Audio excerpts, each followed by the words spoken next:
বাংলাদেশের বাইরে পৃথিবীর বিভিন্ন প্রান্তে যেখান থেকে চ্যানেলে দেখছেন আপনাদের সকলকে সাধারণ আমন্ত্রণ তৃতীয় মাত্রা দেখবার জন্য আর কথা বলবার জন্য আমার আজকের অতিথি সেন্টার ফর পলিসি ডায়ালগ সিপিডির গবেষণা পরিচালক ডক্টর ফাহমিদা খাতুন আর আমার ডানে রয়েছেন metropolitan chamber of commerce and industry MCC এর প্রেসিডেন্ট নাসিম মঞ্জুর। নাসিম মঞ্জুর, আপনাকে বিশেষভাবে স্বাগত। প্রথমবার দ্বিতীয় ভাষায় এসেছেন। ডক্টর ফাহমিদা খাতুন, আপনাকে স্বাগত। আমরা মূলত অর্থনীতি নিয়ে কথা বলবো। আপনাদের পরিচয় সেই ইঙ্গিত বহন করে। ডক্টর ফাহমিদা খাতুন, আপনাকে যদি শুরু করি যে প্রবৃদ্ধির একটা ধারাবাহিকতা আছে, সেই ধারাবাহিকতাকে বিবেচনায় রেখে এবং বিশ্ব অর্থনীতির বর্তমান বাস্তবতাকে বিবেচনায় রেখে 2016 সালের বাংলাদেশের অর্থনীতি কেমন হতে পারে বলে আপনি মনে করেন? 2016 সালের অর্থনীতির কথা যদি বলতে চাই তাহলে আমাকে একটু পিছনের দিকে তাকাতে হবে। অন্তত পক্ষে আপনার 2014-15 অর্থ বছরের দিক দেখতে হবে। 2014-15 অর্থ বছরের যদি আমি গতিধারাটা লক্ষ্য করি তাহলে দেখবেন যে আমাদের অর্থনীতিতে তেমন কোনো উল্লেখযোগ্য পরিবর্তন কিংবা চাঞ্চল্য লক্ষ্য করা যায়নি। এক ধরনের যেটা গত কয়েক বছর থেকে চলছিল সেরকমই একটা গতিধারা আমরা লক্ষ্য করি। আমি প্রথমে ইতিবাচক দিক দিয়ে শুরু করি। 2014-15 অর্থ বছরে এবং 2016 অর্থ বছরের প্রথম কয়েক মাসে 15-16 অর্থ বছরের কয়েক মাসে আমি কয়েকটা ইতিবাচক দিকের কথা বলি। আপনি প্রবৃদ্ধির কথা বলেছেন। 2014-15 অর্থ বছরে আমরা দেখেছি যে প্রবৃদ্ধির হার শতকরা 6.5% হয়েছে। এটা আমাদের যে লক্ষ্যমাত্রা ছিল তার চাইতে কম, কিন্তু আবার আগের অর্থ বছরের চাইতে শতকরা 0.4% বেশি। দ্বিতীয় আরেকটা স্বস্তির জায়গা হচ্ছে যে মূল্যস্ফীতির বিষয়টা। আন্তর্জাতিক বাজারে তেলের মূল্য, খাদ্য পণ্যের মূল্য ইত্যাদি মূল্য কমার ফলে আমরা সেটার সুবিধাটা পেয়েছি এবং আমাদের মূল্যস্ফীতি আমাদের যে লক্ষ্যমাত্রা রয়েছে সেটার কাছাকাছি রয়েছে। এবং তৃতীয় আরেকটা হচ্ছে যে আমাদের বৈদেশিক মুদ্রার রিজার্ভ, আমরা খুবই একটা স্বস্তিকর জায়গায় রয়েছি এবং বর্তমানে আমাদের যে আমদানি করার যে সক্ষমতাটা প্রায় 8 মাসের মতো আমদানি করার পরিমাণ আমাদের বৈদেশিক মুদ্রার রিজার্ভ রয়েছে। এবং তার পাশাপাশি চতুর্থ আরেকটা দিক হচ্ছে যে ব্যালেন্স অফ পেমেন্ট, লেনদেন ভারসাম্য, সেখানে আমরা বেশ সারপ্লাসে রয়েছি। তো এবং 2015 অর্থ বছরের যদি আরেকটা উল্লেখযোগ্য আমরা অর্জন দেখি, আমরা দেখি যে আমরা একটা নিম্ন মধ্যমায়ের দেশে আমরা গ্রাজুয়েট করেছি। এই যে ইতিবাচক দিকগুলো, এইটার প্রেক্ষিতে আবার যদি অন্য একটা অস্বস্তিকর জায়গাগুলোর দিকে দেখি তাহলে কিন্তু বেশ কিছু আমরা ধারা দেখতে পাই। প্রথমটা হচ্ছে যে যেটা প্রবৃদ্ধির কথা বললাম, প্রবৃদ্ধির মাত্রাটা, প্রবৃদ্ধির যে হারটা, সেটা কিন্তু আমরা আমাদের পঞ্চবার্ষিক পরিকল্পনাগুলোতে কিংবা প্রতি বছর জাতীয় বাজেটে যে লক্ষ্যমাত্রাটা নির্ধারণ করি, সেখানে আমরা সেটা পূরণ করতে পারছি না। এটার একটা অন্যতম কারণ হচ্ছে যে বিনিয়োগে যে চাঞ্চল্য, সেই চাঞ্চল্যটা আমরা লক্ষ্য করছি না। বিশেষ করে ব্যক্তি খাতে বিনিয়োগের ক্ষেত্রে, এখানে ব্যক্তি খাতে বিনিয়োগের অন্যতম পুরোধা ব্যক্তিত্ব রয়েছেন, তারা আরো ভালো বলতে পারবেন। ব্যক্তি খাতে বিনিয়োগের ক্ষেত্রে আমরা জিডিপির শতকরা 22% মধ্যে রয়েছে, কিন্তু আপনি জানেন যে আমরা যদি প্রবৃদ্ধির হারটাকে আমরা 7.3% হারে অর্জন করতে চাই, কিংবা আমরা যদি উচ্চ মধ্যম আয়ের দেশে পরিণত হতে চাই, তাহলে এটাকে আরো শতকরা প্রায় 30% কাছাকাছি নিয়ে যেতে হবে। এটা একটা। আরেকটা দেখবেন যে আমাদের যে রপ্তানির ক্ষেত্রে, সেই রপ্তানির ক্ষেত্রে একটা ভোলেটাইলিটি লক্ষ্য করা যাচ্ছে, এবং 2015 অর্থ বছরে কিন্তু আমরা লক্ষ্যমাত্রা চাইতে কম অর্জন করেছি। আরেকটা জিনিস হচ্ছে যে রেমিটেন্স, বৈদেশিক মুদ্রার রিজার্ভের পরিমাণ খুব ভালো, কিন্তু রেমিটেন্সের ক্ষেত্রে আপনার লোক যাওয়ার পরিমাণ, সংখ্যা বেড়েছে, কিন্তু সেটা একটা প্রবৃদ্ধির হারটা যেটা আমরা লক্ষ্য করছি, সেটা লক্ষ্যমাত্রার চেয়ে কম। আরো একটা গুরুত্বপূর্ণ বিষয় হচ্ছে সরকারের যে আর্থিক ভারসাম্যটা, কাঠামোটা, সেই কাঠামোটা অত্যন্ত দুর্বল বর্তমানে। কাঠামোটার একটা দিক হচ্ছে যে আমার রাজস্ব আহরণের লক্ষ্যমাত্রা অনেক কম, গত অর্থ বছরেও ছিল এবং এই অর্থ বছরের শুরুর দিকেও যে লক্ষ্যমাত্রাটা আমরা নির্ধারণ করেছিলাম, সেটা কম। সেটার একটা কারণ হচ্ছে যে, প্রথম কথা হচ্ছে যে উচ্চাভিলাষী একটা লক্ষ্যমাত্রা ছিল, দ্বিতীয়ত যে আমাদের এখানে যে সক্ষমতাটা রয়েছে জাতীয় রাজস্ব ব্যুরোর, সেটা সক্ষমতার দিক থেকে আমরা সেই অগ্রগতিটা অর্জন করতে পারিনি। সেখানে অটোমেশনের বিষয় রয়েছে। আরেকটা বিষয় রয়েছে, আপনাকে খেয়াল রাখতে হবে যে আমাদের রাজস্ব আরেকটা অন্যতম উৎস হচ্ছে যে আমদানি শুল্ক। আন্তর্জাতিক ভাবে বর্তমানে আমদানি শুল্ক তো কমে যাওয়া, একটা নিম্নমুখী ঊর্ধ্বমুখী গতিধারা। তার পাশাপাশি আমদানি করত যারা, তাদের যে একটা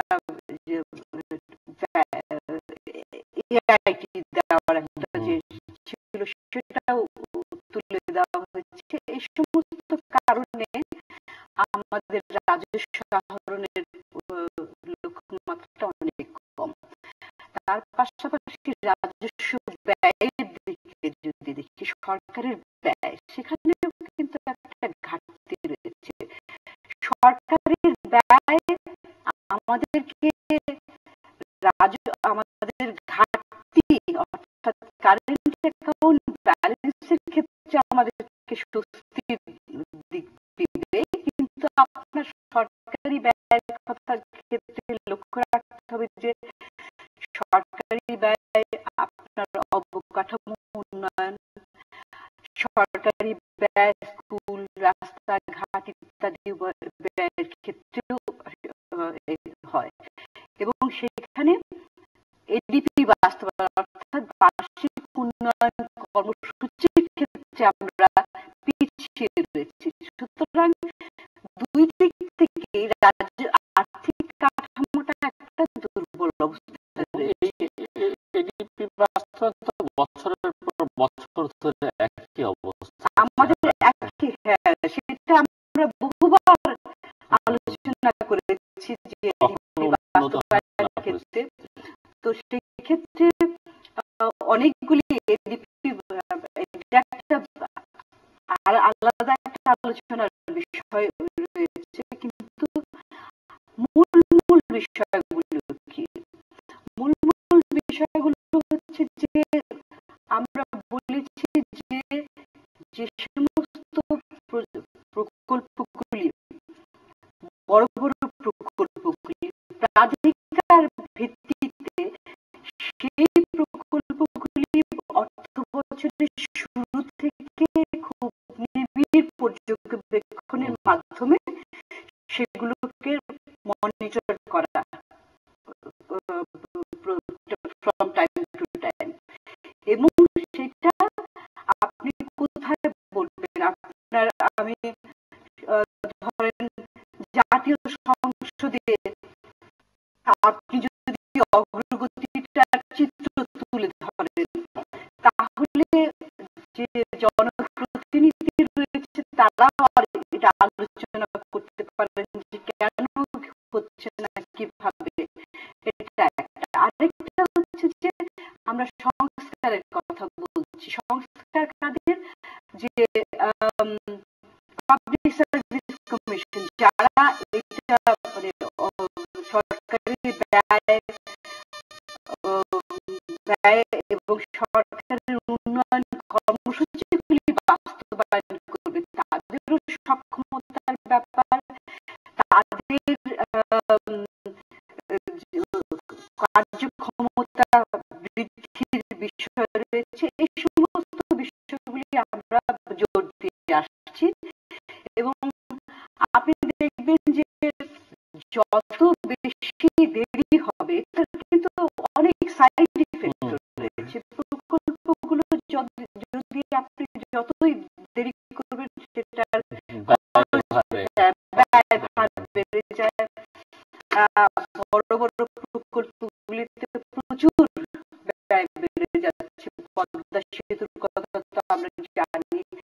আমরা ঢাকা, চট্টগ্রাম কিংবা যাদবপুর, ময়মনসিংহ ইত্যাদি এই যে প্রকল্পগুলির রাস্তাঘাট, এগুলোর ক্ষেত্রে আমরা দেখছি পিছিয়ে পড়ছি, এবং পিছিয়ে পড়ার ফলে কিন্তু ব্যয়ভারটা এসে আসছে। এবং বিনিয়োগের কথা তো বললে, বিনিয়োগের সাথে এটা প্রত্যক্ষ যোগাযোগ রয়েছে।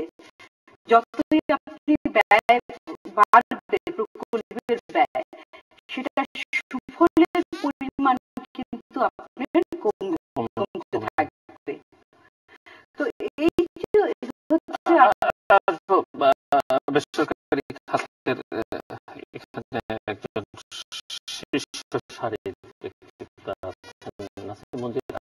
আপনি কি দেখছেন 2016 সালে বাংলাদেশের অর্থনীতির জন্য প্রধান চ্যালেঞ্জ কি কি? এর মধ্যে কিন্তু ডক্টর ফাহমিদুল উল্লেখ করেছেন বিনিয়োগটা যেটি ধারাবাহিকভাবে আছে একটা বড় চ্যালেঞ্জ। না, আমি ডক্টর ফাহমিদের সাথে কথার সাথে মানে একই সুরে বলে যদি শুরু করি, যে আপনি 2016-তে শুরু হচ্ছে, 2015 যেভাবে শেষ হচ্ছে সেখান থেকে, তো সেখানে সারা পৃথিবীর অর্থনৈতিক যে অবস্থা, সেটার একটা অবশ্যই একটা ইনফ্লুয়েন্স বা একটা এফেক্ট আমাদের উপর পড়ে। সেখানে আমাদের ইকোনমি এখন এক্সপোর্ট ড্রিভেন, এটা সেখানে সারা পৃথিবীর অর্থনৈতিক অবস্থাটা কি?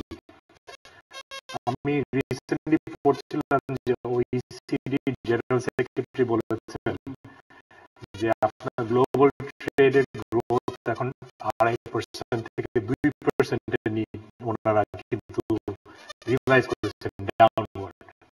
সেকেন্ড হচ্ছে যে তারা বলছে, এটাকে ইংরেজিতে বলছে ডাবল ওয়ার্মিং, একসাথে দুইটা জিনিস, খারাপ জিনিস হচ্ছে।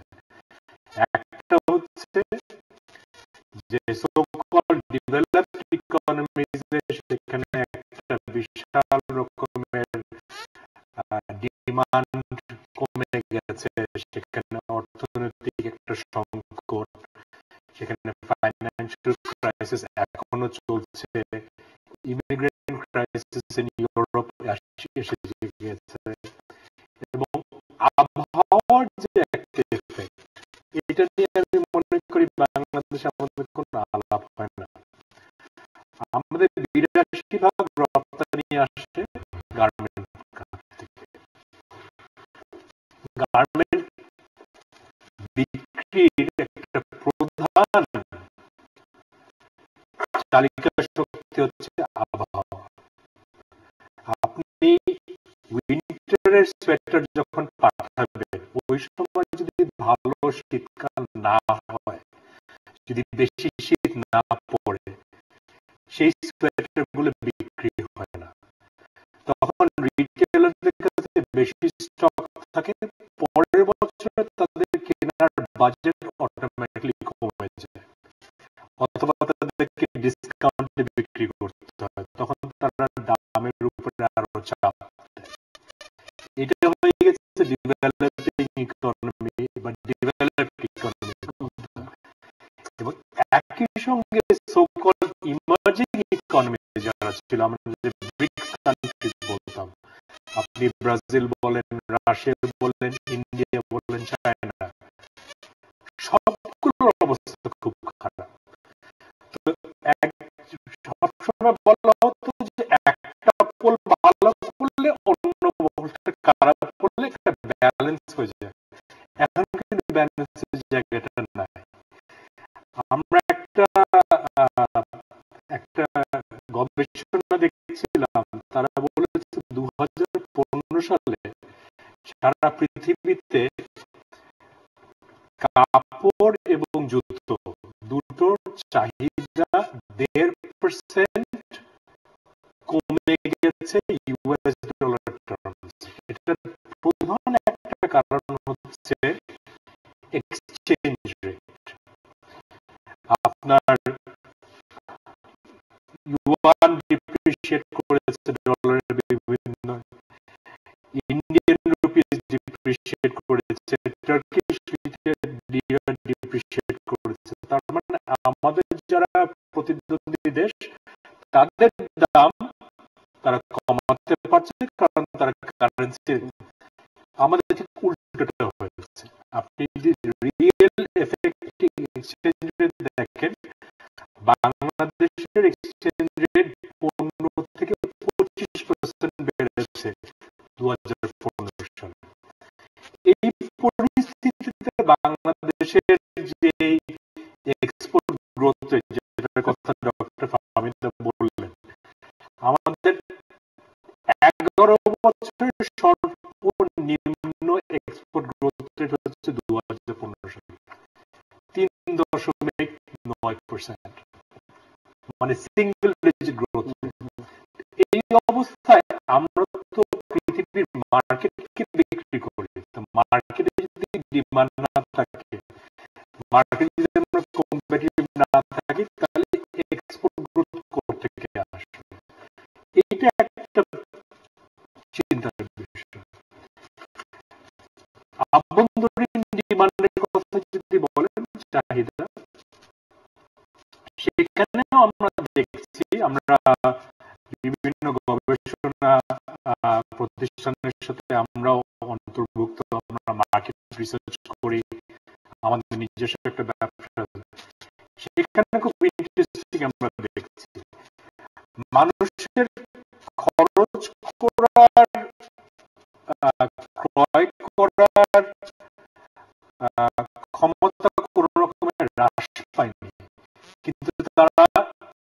ডাউন ট্রেডিং করছে, অর্থাৎ তারা যদি হয়তো 100 টাকার একটা শ্যাম্পু কিনতো, তারা এখন 80 টাকার একটা শ্যাম্পু কিনছে।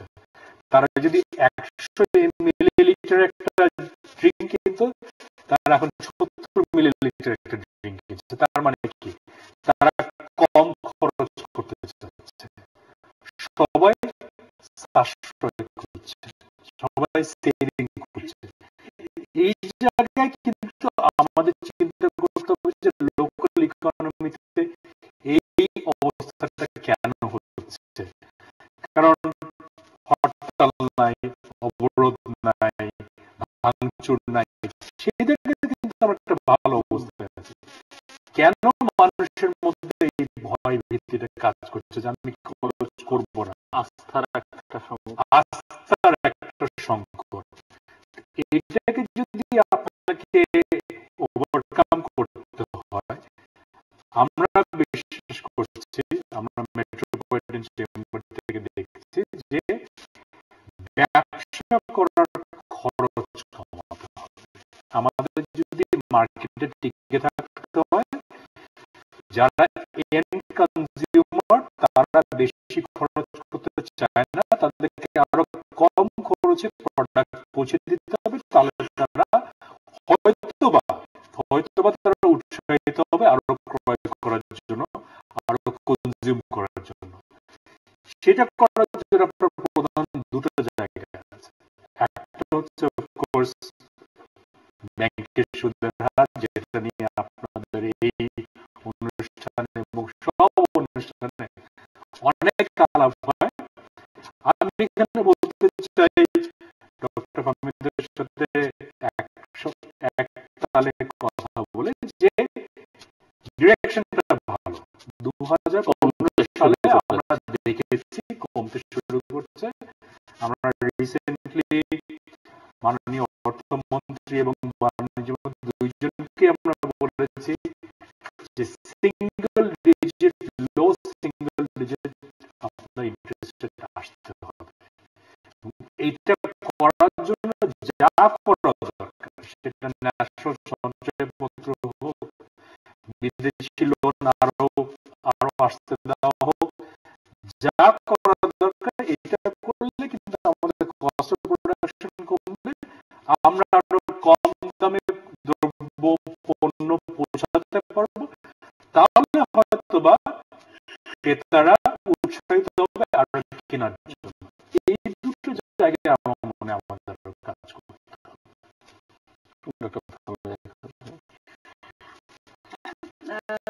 ওনার লাস্টের কথা সূত্রে বলছি যে সুদের হারের বিষয়টা, আপনি দেখবেন যে আমাদের সুদের হারের ব্যাপারে ডিপোজিট রেট যেমন বেশি, লেন্ডিং রেট বেশি, এবং সেই কারণে কিন্তু আমাদের যে লেন্ডিং রেটটা কমানো যাচ্ছে না।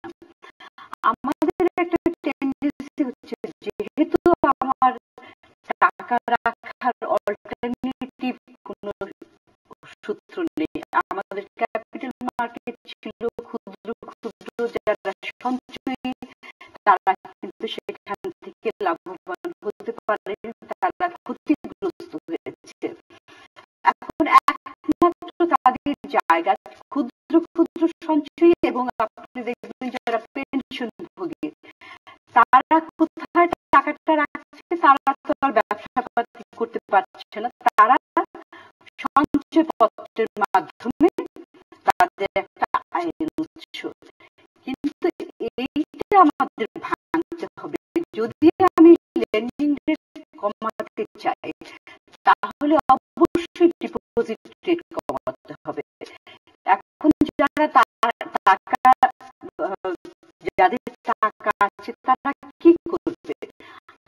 আমরা পৃথিবীর কোথাও দেখি না যে আপনার টাকার সুদ দিয়ে আমি বেঁচে থাকবো, সেটা তো আর হতে পারে, এটা কোনো সাস্টেনেবল পথ নয়। তো দুটো পথ আছে, একটা হচ্ছে যেটা বললাম যে ক্ষুদ্র বিনিয়োগকারী নারীরা যাতে ক্যাপিটাল মার্কেটে যেতে পারে সেটা একটা, কিংবা তারা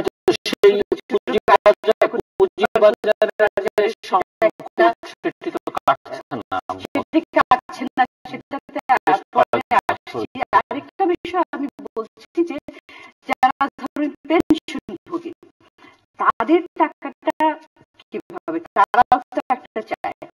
আমরা বলছি যে সরকারের সামাজিক নিরাপত্তা দৃষ্টি এটা একটা বাড়াতে হবে। সেটা কি আমাদের সোশ্যাল প্রোটেকশন পলিসি, যেটা পৃথিবীর উন্নত দেশে সব জায়গায় আছে, যে শুধুমাত্র যারা ডেস্টিটিউট, যারা অতি দরিদ্র শুধু তাই নয়, সমাজের সকল স্তরের যার যতটুকু প্রয়োজন তাদেরকে অন্তর্ভুক্ত করে সামাজিক সুরক্ষা নীতিমালা একটা করতে হবে।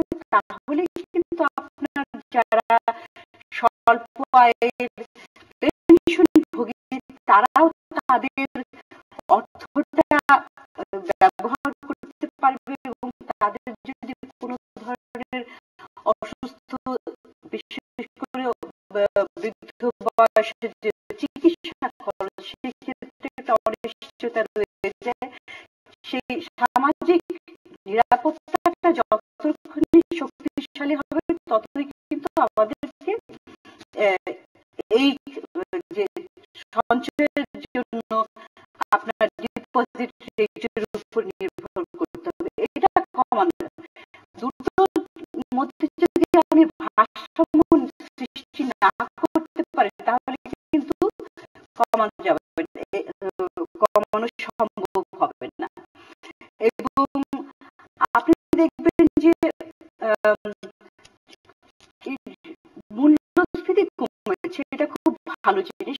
আবার আপনি যদি রিয়েল ইন্টারেস্ট রেট দেখেন, মূল্যস্ফীতি কমলে রিয়েল ইন্টারেস্ট রেট কিন্তু আবার একটু বেড়ে যায়। সুতরাং এখানে একটা আপনার ভারসাম্যের ব্যাপার রয়েছে। আমরা বলছি যে এখানে পলিসি রেট গুলো কমানোর অনেক সুযোগ সৃষ্টি হয়েছে এবং আস্তে আস্তে সেটু কমাতে হবে। আপনার দ্বিতীয় কথা যে ক্যাপিটাল মার্কেটের কথা, সেখানে আমরা খুব দুঃখজনক ভাবে বিভিন্ন প্রকল্প নেওয়া হয়েছে। বিশ্ব এডিবি, এশিয়ান ডেভেলপমেন্ট ব্যাংক কিন্তু এই আপনার ক্যাপিটাল মার্কেটকে চাঙ্গা করার জন্য, সংস্কার করার জন্য বিভিন্ন ধরনের তারা কাজ করেছে, তারা সুপারিশমালা দিয়েছে, কিন্তু সেখানে আমরা কোনো ধরনের উদ্যোগ দেখতে পাচ্ছি না। তো এখানে নীতি নির্ধারকদের একটা খুবই গুরুত্বপূর্ণ ভূমিকা রয়েছে। এবং আমরা সবসময় বলেছি যে অর্থনীতিতে যে বিভিন্ন চলকগুলি, এগুলোর পুরোপুরি সুফল পেতে হলে সংস্কারের কোনো বিকল্প নেই। সংস্কারটা আপনার যে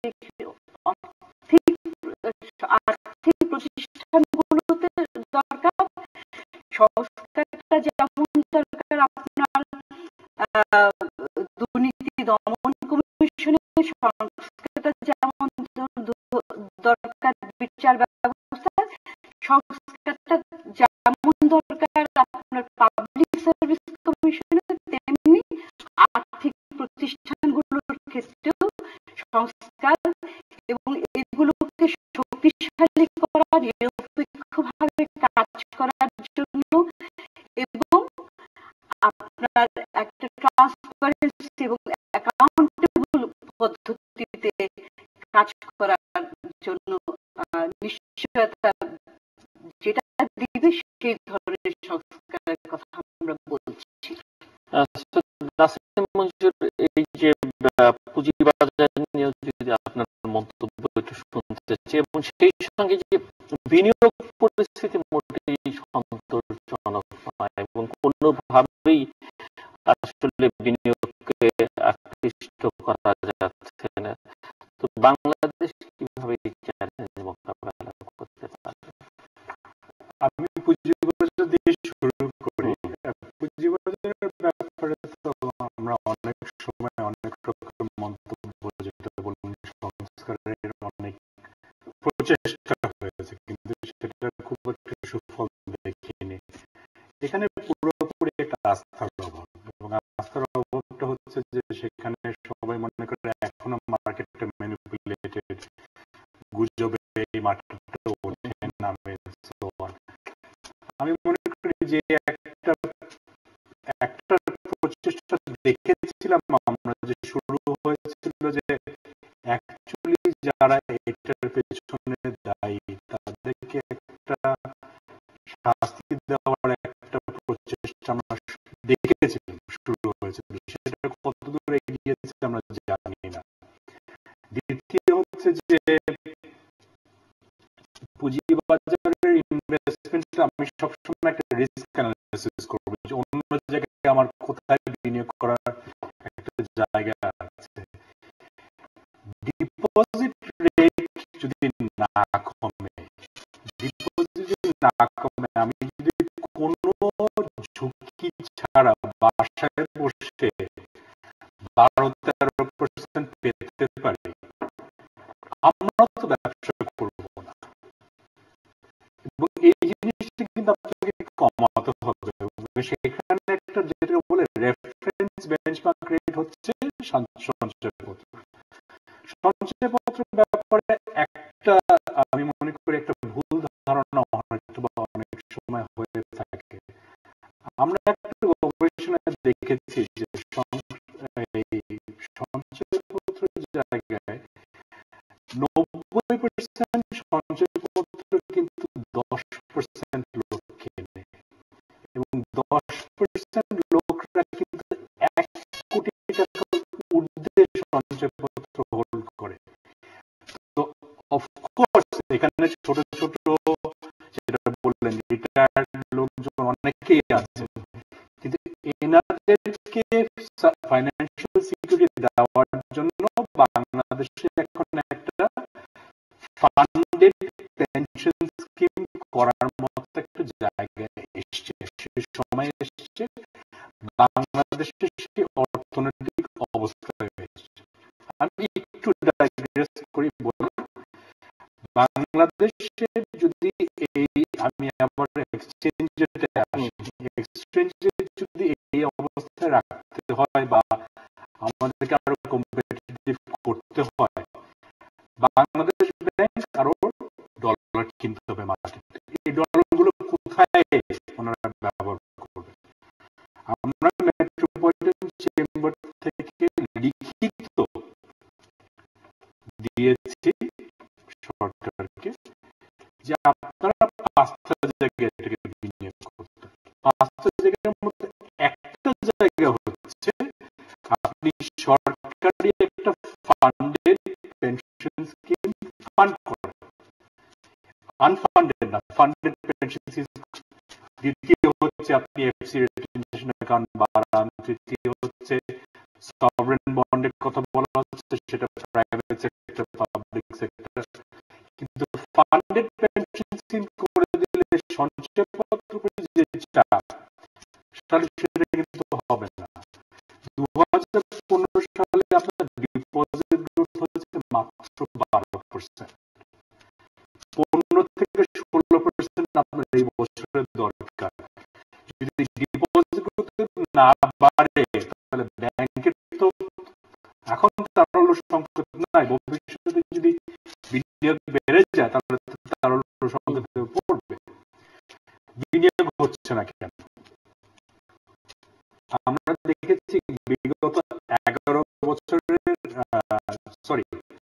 22 বছরের একটা বিনিয়োগে যে একটা গবেষণা, যে যেটাকে আমরা ইকোনমিক্সে বলি আইকর, ইনক্রিমেন্টাল ক্যাপিটাল আউটপুট রেশিও, অর্থাৎ একই অ্যামাউন্ট অফ গ্রোথ, একই প্রবৃদ্ধির হার ধরে রাখতে আপনাকে কিন্তু আগের তুলনায় বেশি বিনিয়োগ করতে হবে। তার মানে কি, বিনিয়োগের এফিসিয়েন্সি কমে যাচ্ছে।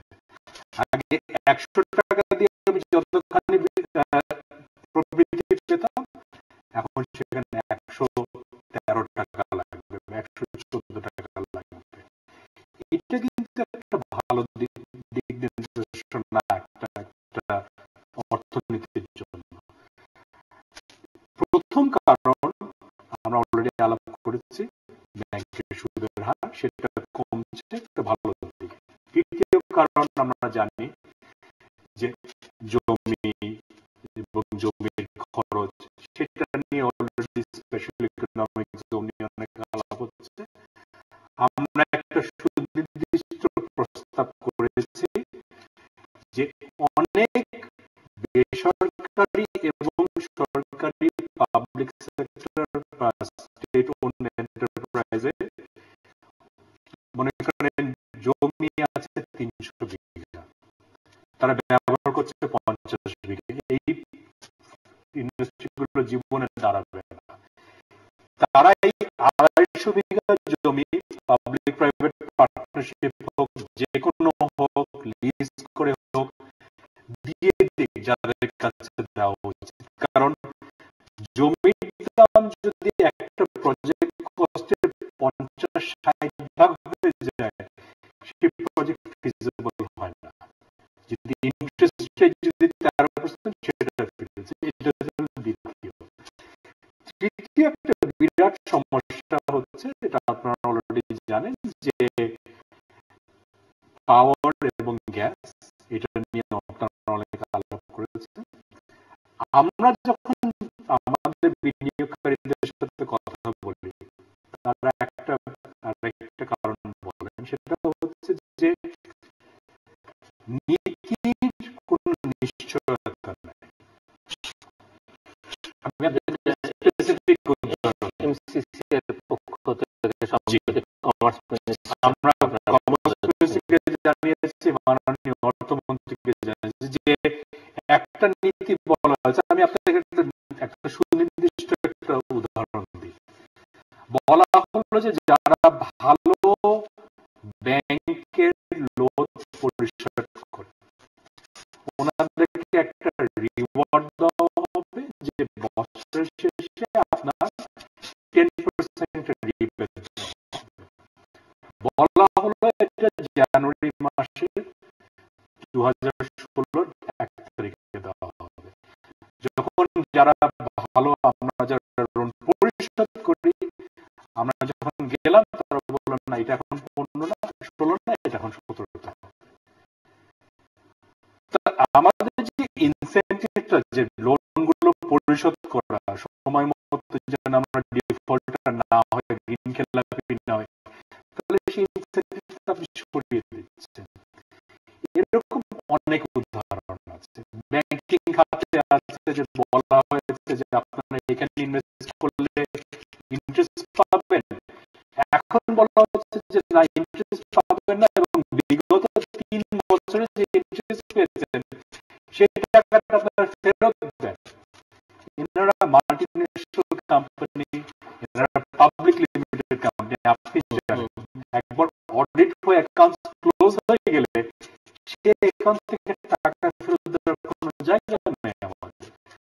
এখানে পলিসি কন্টিনিউইটি, যে নীতিটা যেটা আপনারা দেবেন, চিন্তা ভাবনা করে সুচিন্তিত একটা নীতি দেন, এই নীতিটা যেন কন্টিনিউ করে। এটা আরেকটা কারণ। আমরা সংস্কারের কথা বললাম, যে সংস্কার চারিদিকে দরকার। কিছু কিছু জায়গায় মনে করেন বিভিন্ন যেসব সরকারি এজেন্সি আছে, তাদের একটা সক্ষমতা, একটা ব্যাপার আছে। ন্যাশনাল বোর্ড অফ রেভিনিউ আপনি বলেন, বোর্ড অফ ইনভেস্টমেন্ট বলেন, যে তাদের করার মতো ক্ষমতা। আমরা national board of revenue chairman স্যারকে বলেছি আমাদের চেম্বারে যে আপনারা ল্যাটারাল এন্ট্রি কিছু লোক নেন। আপনার কিন্তু এখানে যে লোকের যে মানব সম্পদের যে উন্নয়নটা দরকার, কারণ আপনারা যদি শুধু ট্যাক্স কালেক্টর হিসাবে কাজ করেন, আলটিমেটলি মানুষ ট্যাক্স দিতেও যাবে না, ব্যবসা করতে যাবে না। আপনাকে আরো ব্যবসা বান্ধব হতে হবে, কিন্তু সেটার জন্য তো আমাদের সাইডটা বুঝতে হবে। মেট্রোপলিটন চেম্বারের 80% সদস্য হচ্ছে লার্জ ট্যাক্সপেয়ার্স ইউনিটের সদস্য। প্রত্যেক কোয়ার্টারে এসে আমি আমার বলতে কোনো দ্বিধা নাই, গলা চিপে ধরা হয় যে আমাদের টার্গেট হবে না, আপনাদের না, আপনারা না দিলে কে দিবে? তাহলে আমরা কি ইনসেনটিভ পাচ্ছি দেওয়ার জন্য? যারা দিচ্ছে তারা দিয়েই যাচ্ছে, যারা দিচ্ছেন না তাদের উপরে কিছু আসছে না।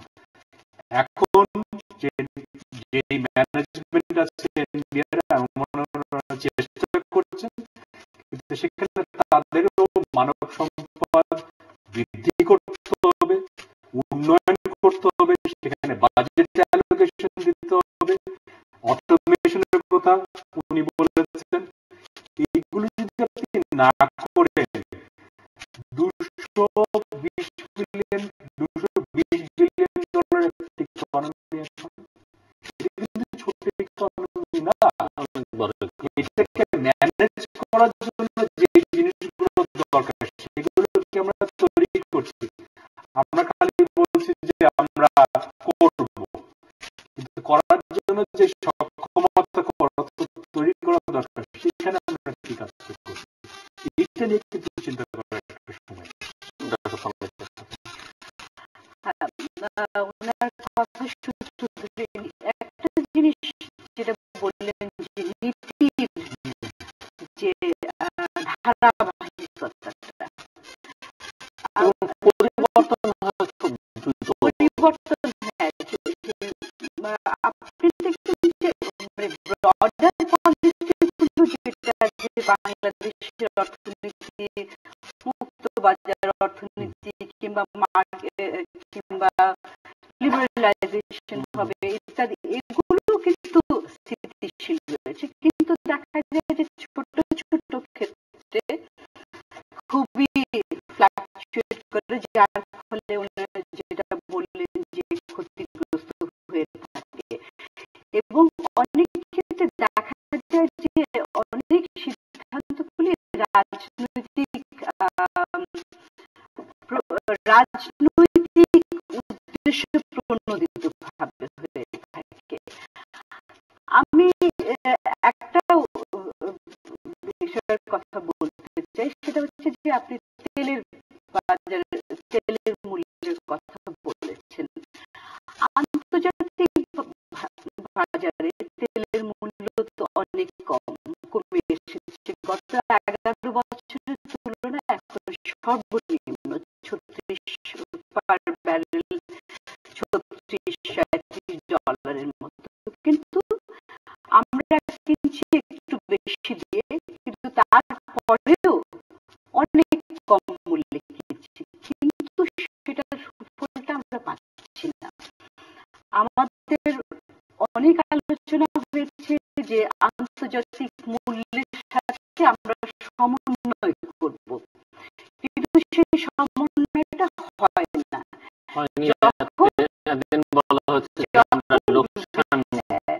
যখন বেশি হয় তখন কিন্তু বাড়ানোর একটা চাপ থাকে, কিন্তু এই যে কমলো, এটার সুফলটা কিন্তু আমরা পেলাম না। সুফলটা পেয়েছে বাংলাদেশ পেট্রোলিয়াম কর্পোরেশন। তারা যে ব্যাংক থেকে 30,000 কোটি টাকার যে ঋণ নিয়েছিল, সেটা একটা, সেই ক্ষেত্রে তারা একটা স্বস্তি পেয়েছে। এবং 2015 অর্থ বছরে তারা লাভ করেছে প্রথমবারের মতো 5,000 কোটি টাকার উপরে। এবং এই লাভের প্রবণতাটা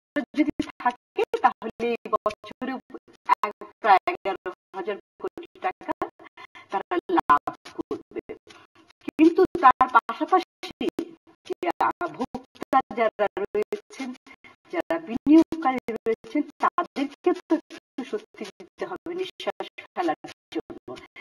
এবং আমরা সেই জন্যই বলছি এখন ব্যবসায়ী পক্ষ থেকে সেদিন যা আপনারা গিয়েছিলেন, তো তখন মন্ত্রী মহোদয় বলেছেন যে তারা এটা দেখবে।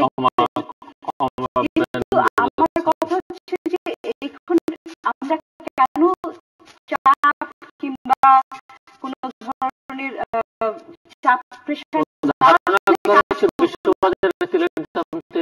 আরো কমবে বলা হচ্ছে যে এটা $20 তো $20 দেবে। কিন্তু আমার কথা হচ্ছে যে আমাদের যদি একটা নীতিমালা থাকে যে আমি তেলের বাজার আন্তর্জাতিক বাজারে যে ধরনের হবে সেইটার প্রেক্ষিতে আমি কত পার্সেন্ট কমাবো কত পার্সেন্ট বাড়াবো, সেই ধরনের একটা পরিষ্কার নীতিমালা থাকলে কিন্তু এটা কারোর জন্য অসুবিধা হয় না।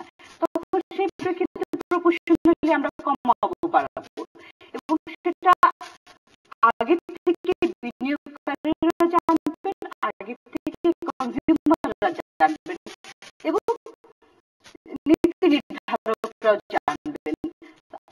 এবং আমার মনে হয় যে এখন সেটা তেলের দাম যে কমার দিকে রয়েছে এটাই একটা উপযুক্ত সময় একটা নীতিমালা করার জন্য।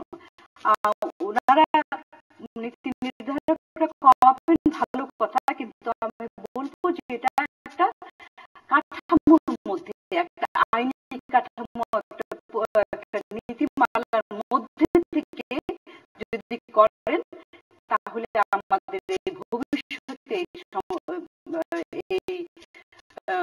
সমস্যাটা হবে না। এটা একটা।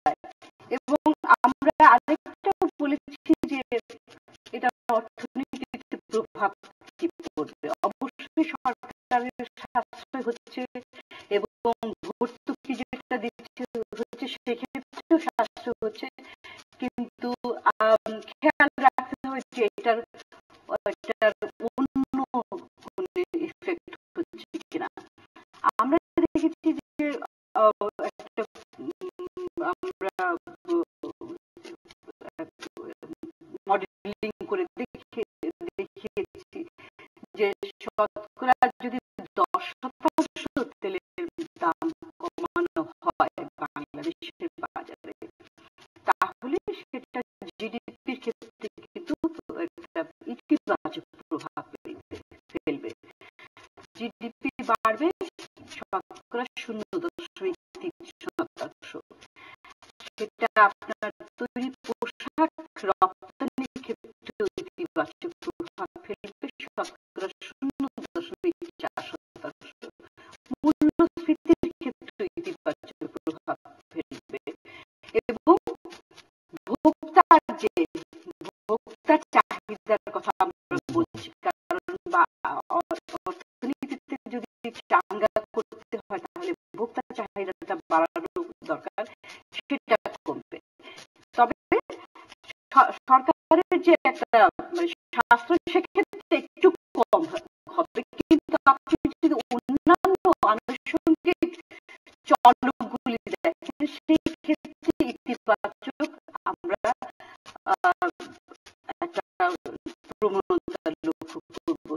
সেই জন্য আমরা রেকমেন্ড করেছি যে অবশ্যই এটা উপযুক্ত সময় যে আন্তর্জাতিক বাজারের সাথে সমন্বয় রেখে তেলের দামটা সমন্বয় করার।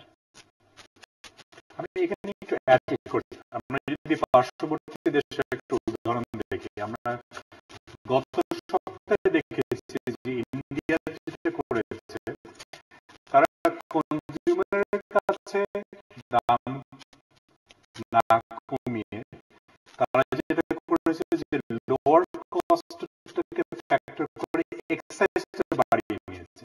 এক সপ্তাহে তারা 10,000 কোটি ইন্ডিয়ান রুপিস আরো করেছে। তো সরকার কিন্তু এই সাশ্রয়ের তো এই স্বস্তিটা যেটা ডক্টর ফাহমিদা বললেন আমরা সবাই ভোগ করা উচিত, এবং এটা এক বছর ধরে আমরা করিনি, বিপিসি কে আমরা প্রফিটেবল করেছি, বিপিসি লস গুলো আমরা শুধিয়ে নিয়েছি, ভালো কথা।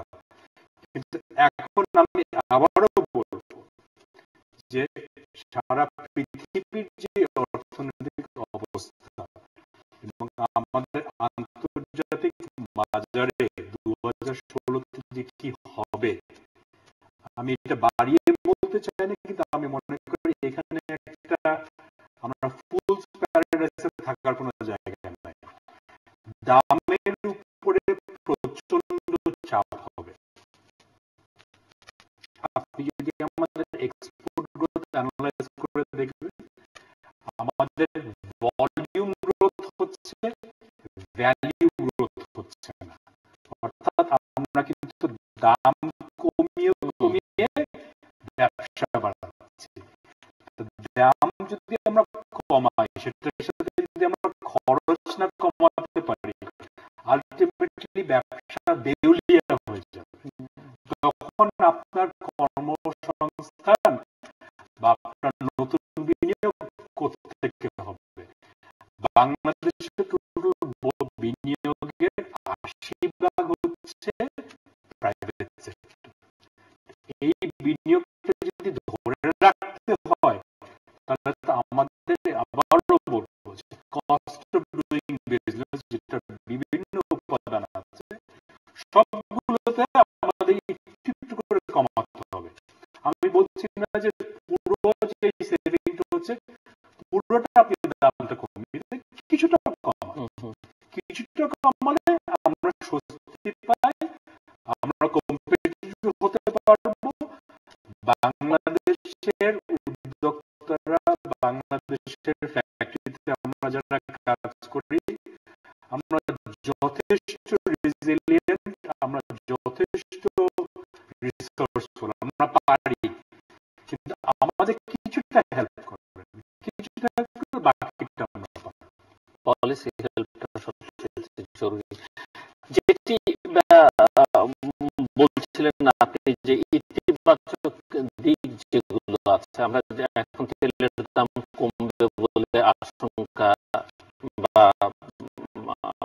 ভালো দিক যেভাবে বলি না কেন, আশা করি বা কারোর কাছে আশঙ্কা হতে পারে, আশঙ্কা অন্য অর্থে, আশঙ্কার অন্য কারণ আছে। আমি যে কারণে বলছি, তেলের দাম কমবে, স্বর্ণের দাম কমবে বলে ধারণা করা হচ্ছে, রিফিউজি ক্রাইসিস আছে, এর সব মিলিয়ে আপনি যে রেমিটেন্সের কথা বলছিলেন, ফরেন রিজার্ভের কথা বলছিলেন, এর একটা প্রভাব এবং প্রবৃদ্ধি যেটি নিয়ে আমরা গর্ব করি যে আমাদের প্রবৃদ্ধি ধারাবাহিকভাবে আছে বিশ্ব মন্দার মধ্যেও। তো এই আশা নিরাশার দোলাচলের মধ্যে কোথায় গিয়ে দাঁড়াবে শেষ পর্যন্ত 2016? হ্যাঁ, অর্থ বছরটা আসলে চ্যালেঞ্জিং হবে, যেটা উনি বলছেন বারবার, যে বিশ্ববাজারে যে অর্থনৈতিক যে চাঙ্গা ভাব, এটা আমরা কিন্তু তেলের দাম কমে গেলে মধ্যপ্রাচ্যে যারা তেলের দাম কথা আরেকটা দিতে চাই এখানে, যে আমরা কিভাবে আমাদের তেলের দামটা যে আমাদের বাজারে আমরা এখন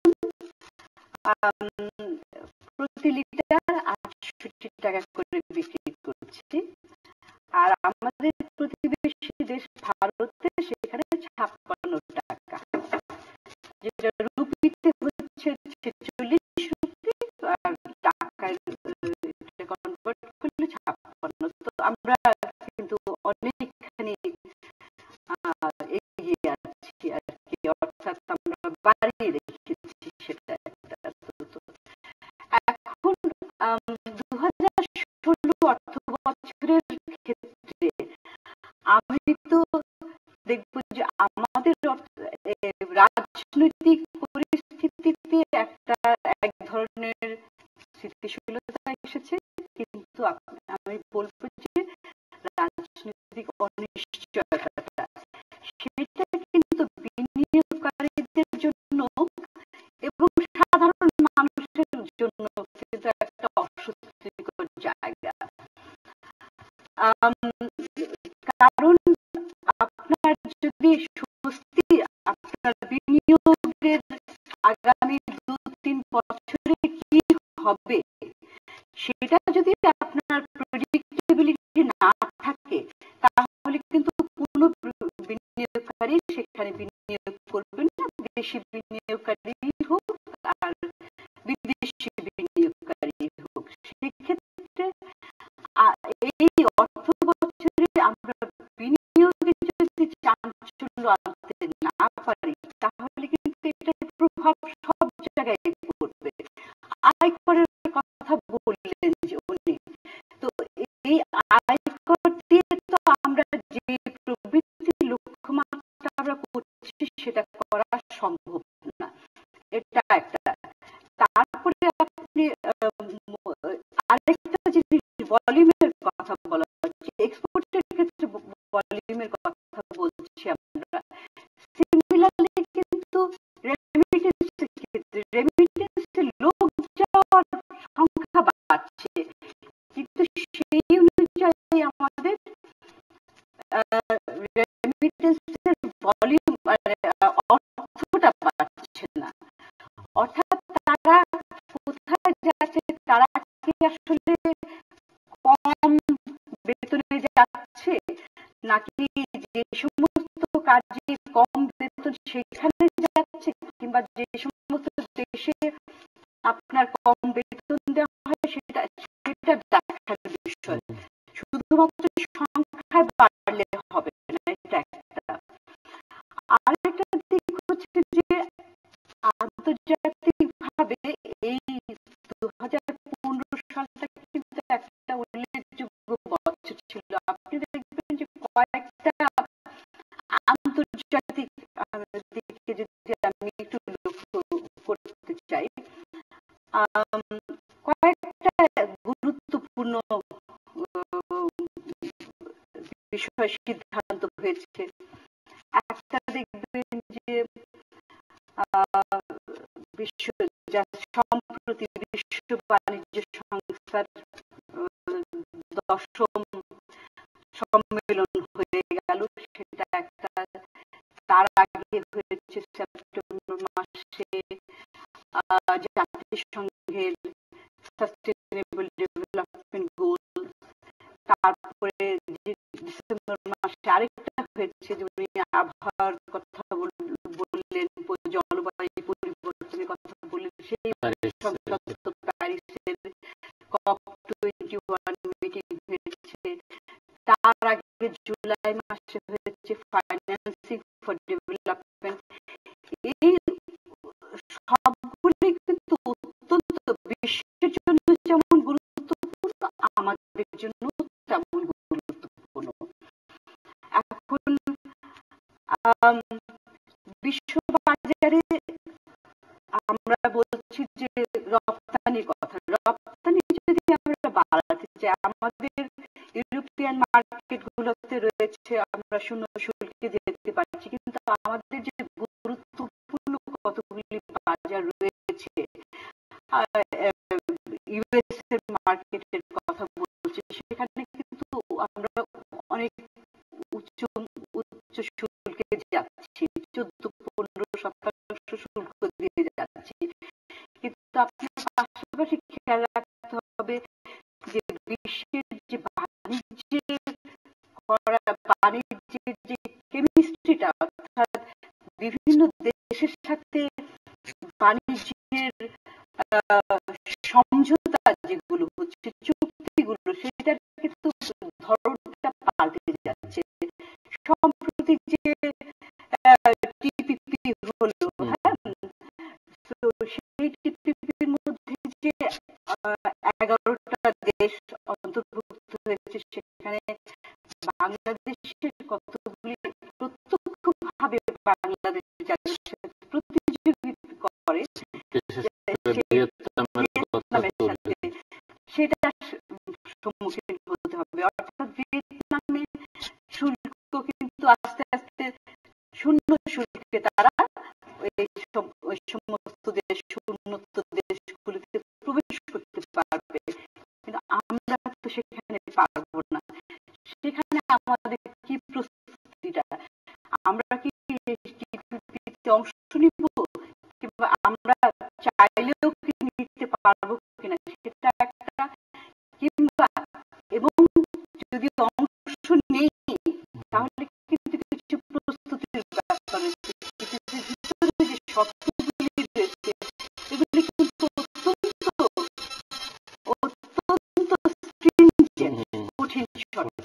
সেইগুলো জন্য আমাদের প্রস্তুতি কতখানি প্রয়োজন।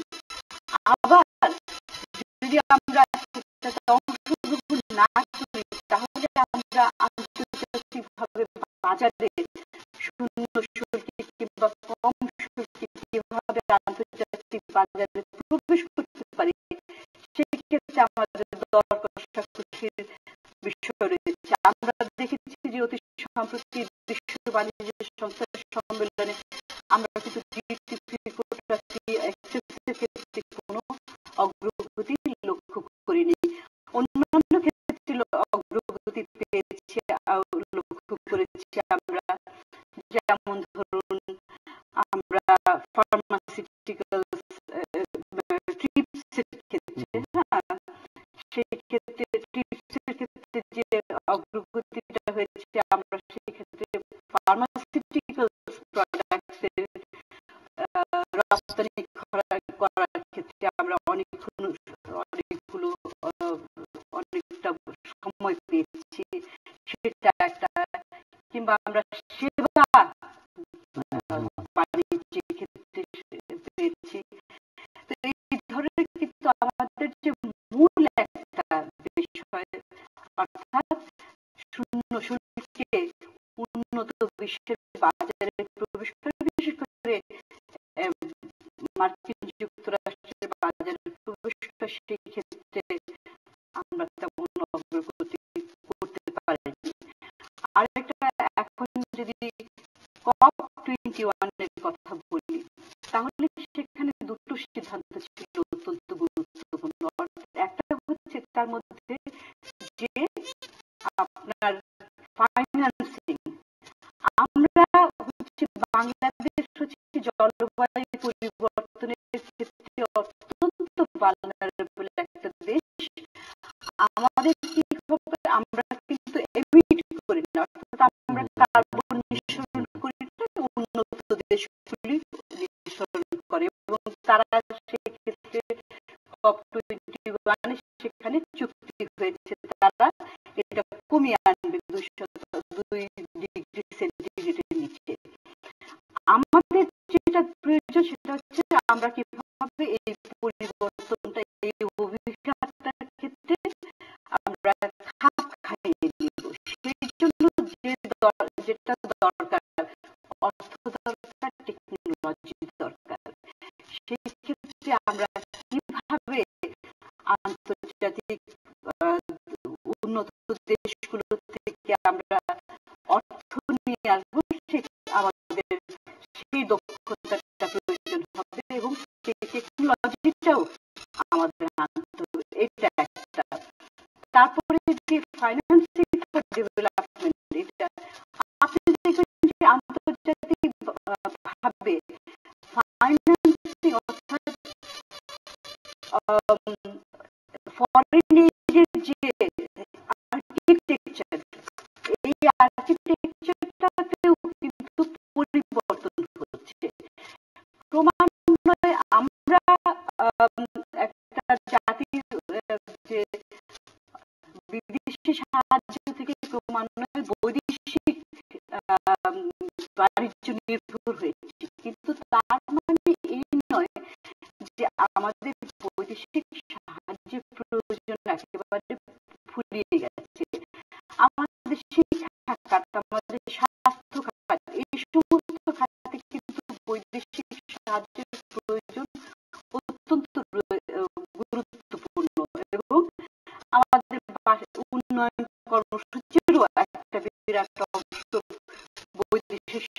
সাহায্যের জন্য সাহায্য নির্ভর, এবং সেই জন্য আন্তর্জাতিক ভাবে আমরা কিভাবে সেই লক্ষ্যমাত্রাগুলি পূরণ করতে পারি অন্যান্য দেশের সাথে নেগোসিয়েশনের মাধ্যমে, সেটা একটা বিষয়।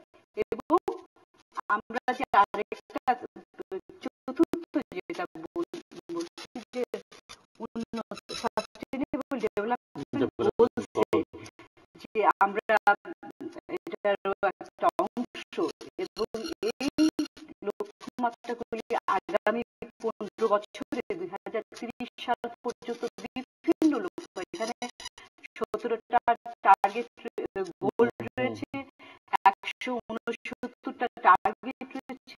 এইগুলো কিভাবে পূরণ করব, এইগুলো পূরণ করার জন্য কিন্তু দেশের ভিতরে অর্থনৈতিক পরিস্থিতি এবং আন্তর্জাতিক পরিস্থিতিগুলোকে আমাদের পুঙ্খানুপুঙ্খভাবে পর্যালোচনা করতে হবে এবং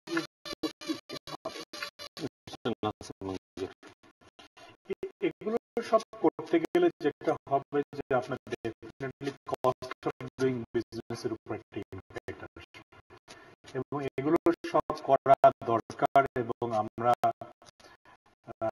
রেসপন্সিবল বিজনেস হিসেবে আমরা করতে চাই।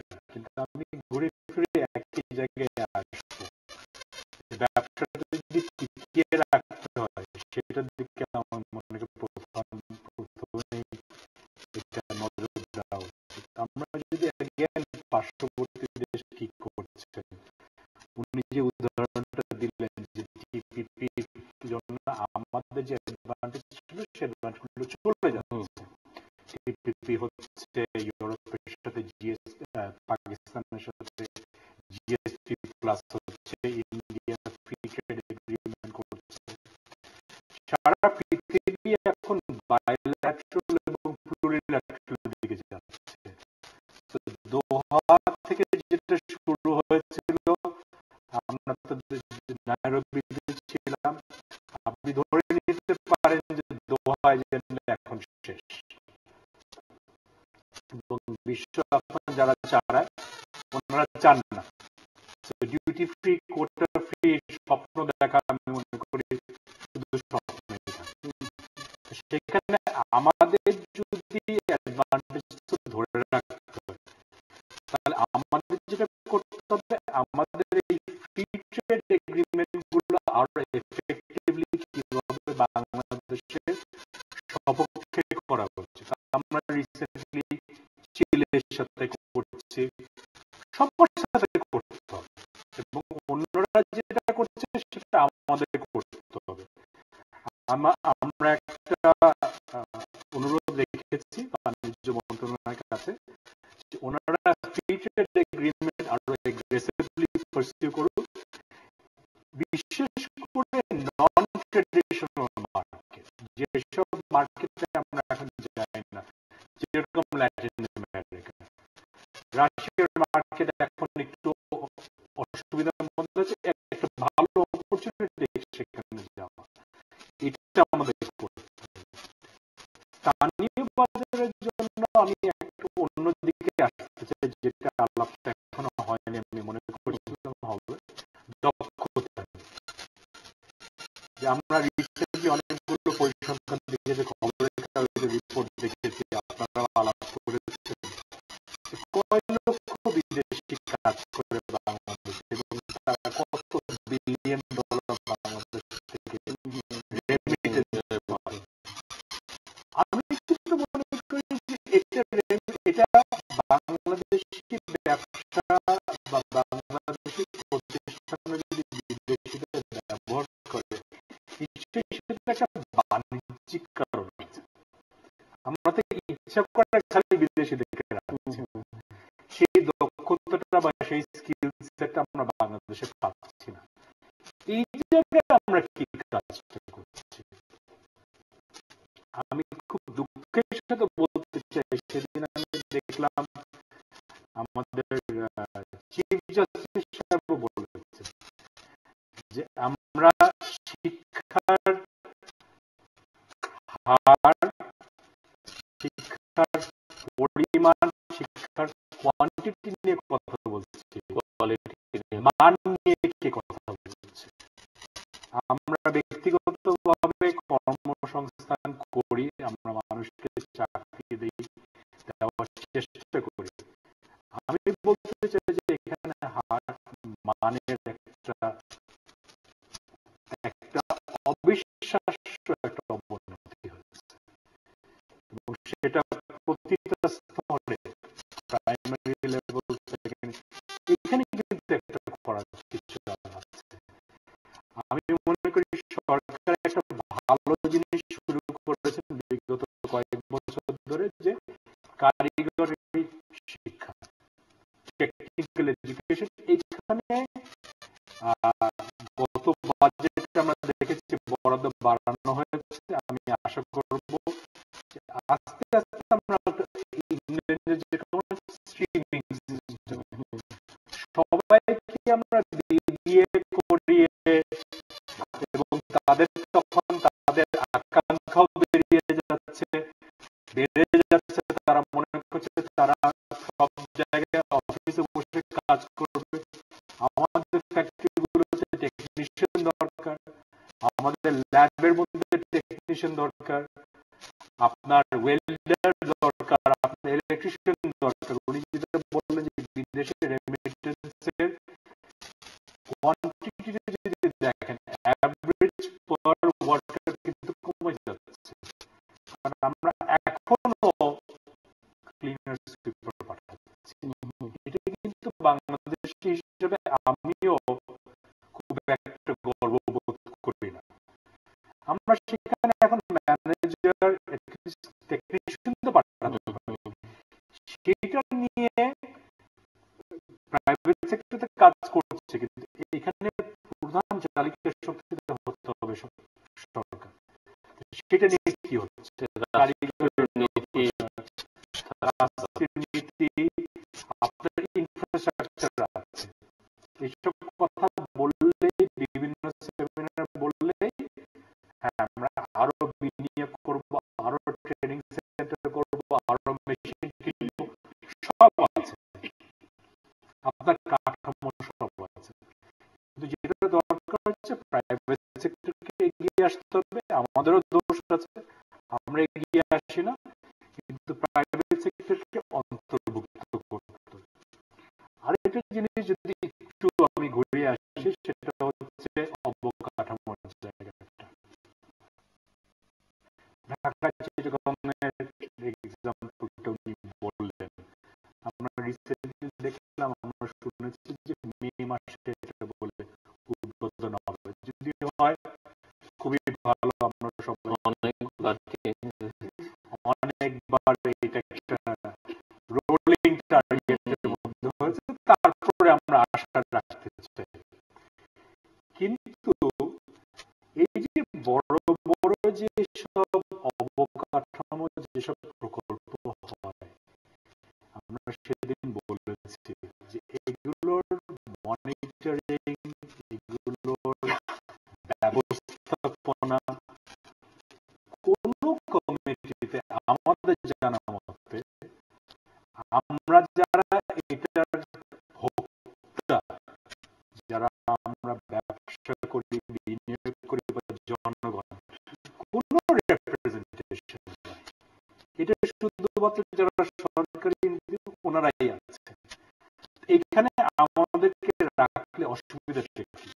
আপনি যাকেই রাখেন, আপনারা বুয়েট থেকে লোক রাখতে পারেন, আপনারা চেম্বার থেকে লোক রাখতে পারেন, আপনারা ট্রেড অ্যাসোসিয়েশন লোক, তাহলে কি হয়, স্বচ্ছ একটা জায়গায় আমরা পৌঁছাতে পারি যে সত্যি সত্যি মে মাসে হবে নাকি আরো দেরি হয়ে যাবে। তখন পাবলিক অ্যাকসেপ্টেন্সটা বাড়ানো সম্ভব, কারণ আমরাও তখন বলতে পারি, আমরা দেখছি এই এই কারণে এটা হয়তো বা কোনো ভালো কারণ থাকতে পারে, যে কারণটা আপনি এখন বলতে পারছেন না, আমরা জানি না। এইটা খুব দরকার, এবং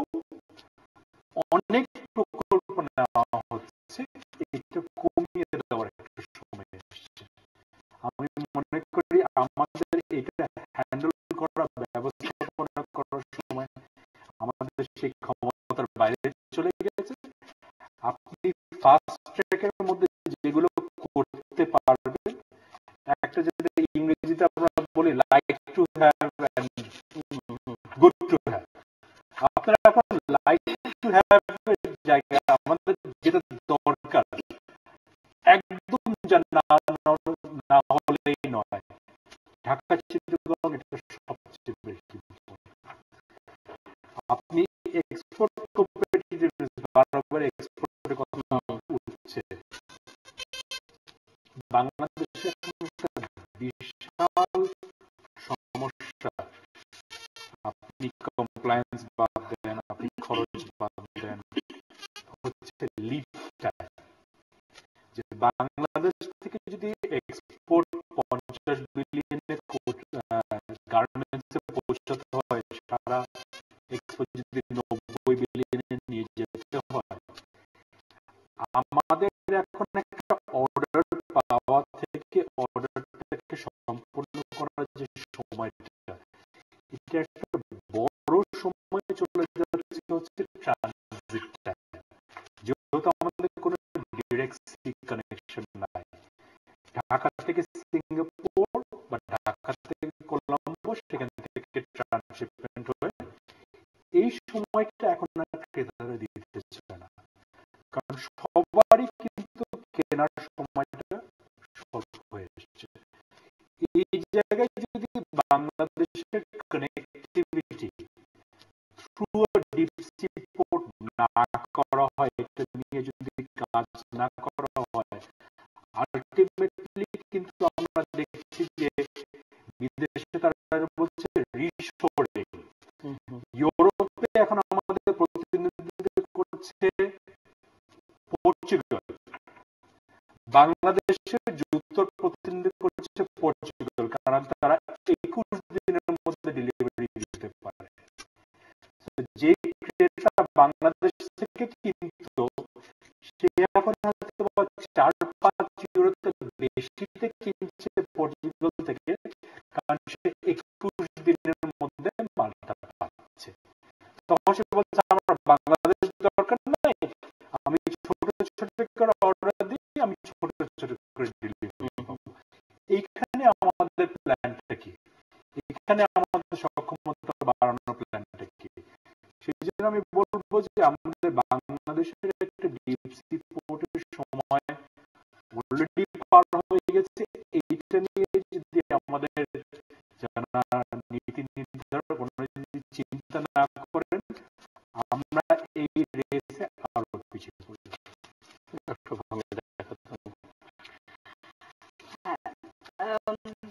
অবকাঠামোর কথা তো বারবার ফিরে ঘুরে ফিরে আসছে, এবং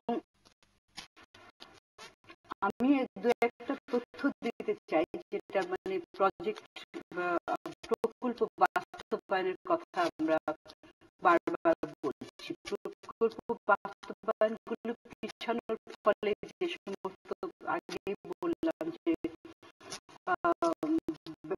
ব্যয় বেড়ে যাচ্ছে। আমরা 26টা প্রকল্প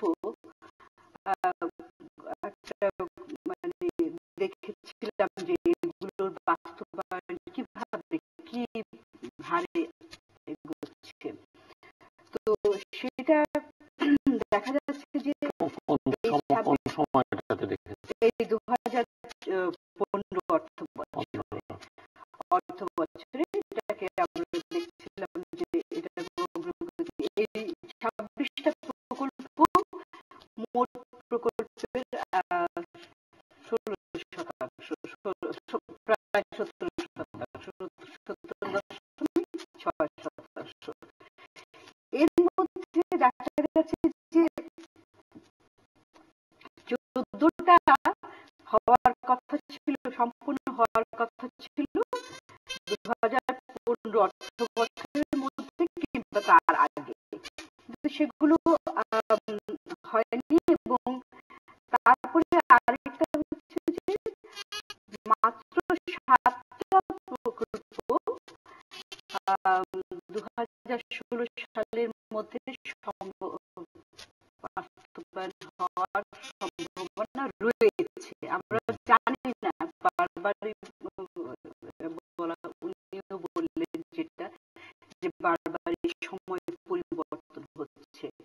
তো এই প্রকল্পগুলো বাস্তবায়নের জন্য বারবারই আমরা বলছি যে আমরা যদি উন্নয়নের কথা বলি এবং অবকাঠামো উন্নয়ন যদি না করতে পারি, তাহলে ব্যবসা বাণিজ্যের কথা তো অভ্যন্তরীণ যারা রয়েছেন আমাদের দেশি বিনিয়োগকারীরা, তারাও কিন্তু এখানে উৎসাহ পাচ্ছে না। এটা একটা। আরেকটা যে চ্যালেঞ্জের কথা, 2016 সালের চ্যালেঞ্জের কথা বলতে গিয়ে আমি আবার জোর দিব যে আমাদের যে আর্থিক কাঠামোটা, এই কাঠামোটার ক্ষেত্রে ব্যয়, রাজস্ব আদায়, আহরণ এবং রাজস্ব ব্যয় দুটোর ক্ষেত্রে শক্তিশালী করা। আরেকটা জিনিস সেটা আলোচনার মধ্যে আসেনি এখনো, সেটা হচ্ছে যে আমাদের আর্থিক খাতের শৃঙ্খলা। ক্যাপিটাল মার্কেটের কথা বলেছি আমরা, কিন্তু ব্যাংকের যে শৃঙ্খলাটা, এই শৃঙ্খলাটা কিন্তু 2015 অর্থ বছরে আমরা খুবই খারাপ অবস্থায় দেখেছি এবং 2016 সালেও এটাই চলতে থাকবে যদি না আমরা কোন ধরনের উদ্যোগ না নিই। আপনি দেখবেন যে ক্লাসিফাইড লোন, অর্থাৎ নন পারফর্মিং লোন যেগুলো, সেটার পরিমাণটা, সেটার হারটা কমে এসেছে। কিন্তু আপনি দেখবেন যে যদি রাষ্ট্রীয় মালিকানাধীন যে ব্যাংকগুলো, সেখানে বিশাল একটা পরিমাণ, এবং শুধু তাই নয়, সেখানে তাদের ক্যাপিটাল অ্যাডিকুয়েসির ক্ষেত্রেও একটা ঘাটতি রয়েছে। আমরা এখন বেসেল 3 কথা 3 বাস্তবায়নের পথে যাচ্ছি।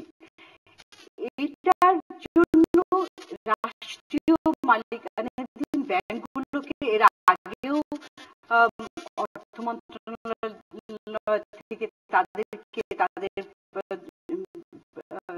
মানি ইনজেক্ট করা হয়েছে, কিন্তু এই অর্থটা তো আসলে জনগণের অর্থ।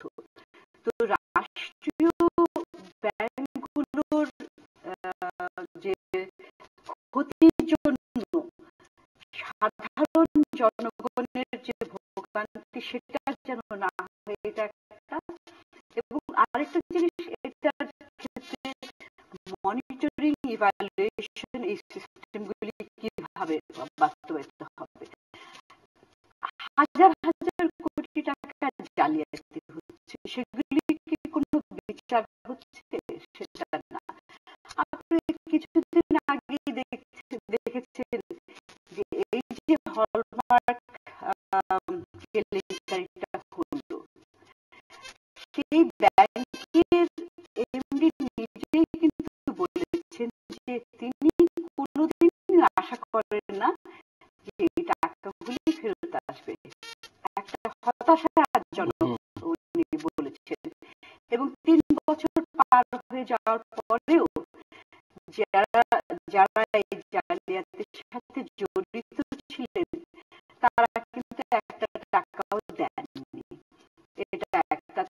তেমনি ভাবে বেসিক ব্যাংকের দিকে দেখেন, সেখানেও দুর্নীতি দমন কমিশন বলছে যে তারা এখানে কোনো যে কর্ণধার, তার কোনো দোষ দেখছেন না। কিংবা ধরেন আরো অন্যান্য ক্ষেত্রে যে ব্যক্তি খাতের ব্যাংকগুলো, সেখানেও কিন্তু যারা ব্যাংকগুলি চালাচ্ছেন, আপনিও হয়তো জড়িত রয়েছেন কোনো ব্যাংক,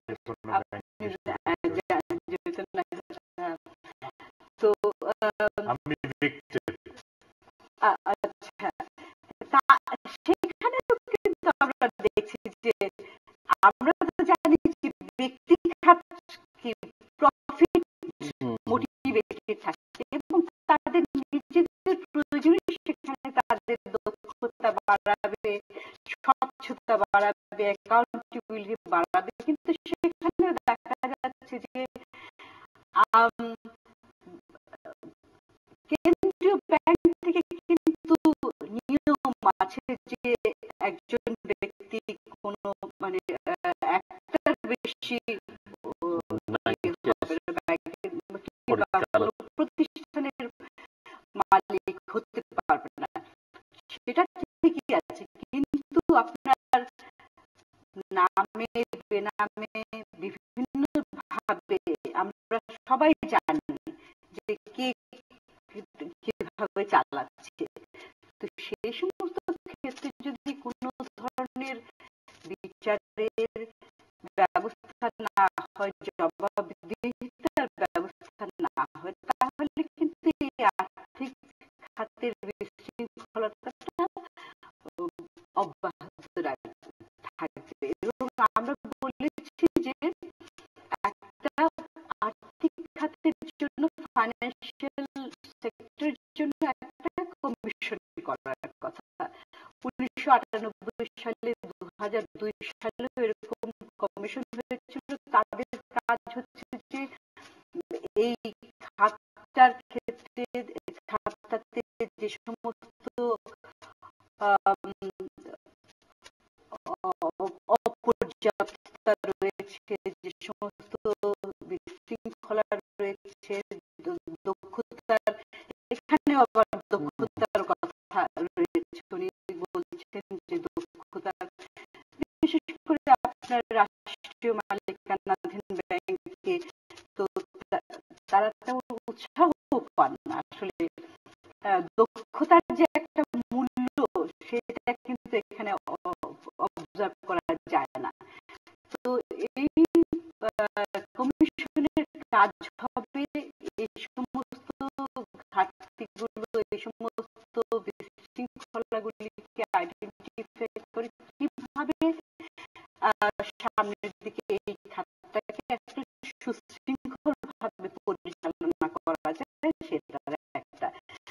আমাদের এর আগে মাননীয় অর্থমন্ত্রী বলেছিলেন একবার যে করবেন, কিন্তু আমরা এখানে এখনো সে বিষয়ে কোনো উদ্যোগ নিচ্ছি না। তো এই আর্থিক খাতের শৃঙ্খলাটা যদি ফিরিয়ে না আসে, তাহলে কিন্তু আপনার সাধারণ যারা সাধারণ যারা ডিপোজিট, তারা তো বটে, এবং বিনিয়োগকারীরাও ব্যাংকের উপর কোনো আস্থা রাখতে পারবেন না, কারণ ব্যাংক তো একটা তাদের বিনিয়োগের জন্য অন্যতম একটা অনুষঙ্গ হিসাবে কাজ করে থাকে। আমরা শেষের দিকে কনক্লুড করবেন। আর অবকাঠামো নিয়ে অনেক আলোচনা হলে মধ্যে বিদ্যুৎ এবং গ্যাস নিয়ে আসলে বিদ্যুৎ এবং গ্যাস নিয়ে যে সংকটটা, আমি সেখান থেকে শুরু করি। বিদ্যুতের ডেফিনেটলি আমাদের জেনারেশন বেড়েছে, সরবরাহ নিয়ে এখনো সমস্যা আছে, কিন্তু আগের তুলনায় আমরা বিদ্যুৎ আরো বেশি পাচ্ছি। এখন যথেষ্ট না, যেহেতু আমাদের ডিমান্ড বেড়ে গেছে। সেটা একটা। গ্যাসের জায়গায় একটা বিশাল সমস্যা এখন আছে। আমরা সেদিনও শুনলাম যে বাংলাদেশে খুব বড় একটা বিদেশি বিনিয়োগ, যে বিনিয়োগের কথা বলছে, প্রায় 350 কোটি টাকা একটা অ্যাগ্রো প্রসেসিং বিনিয়োগ। আমি নামও বলতে পারি, এসিআই গডরেজ।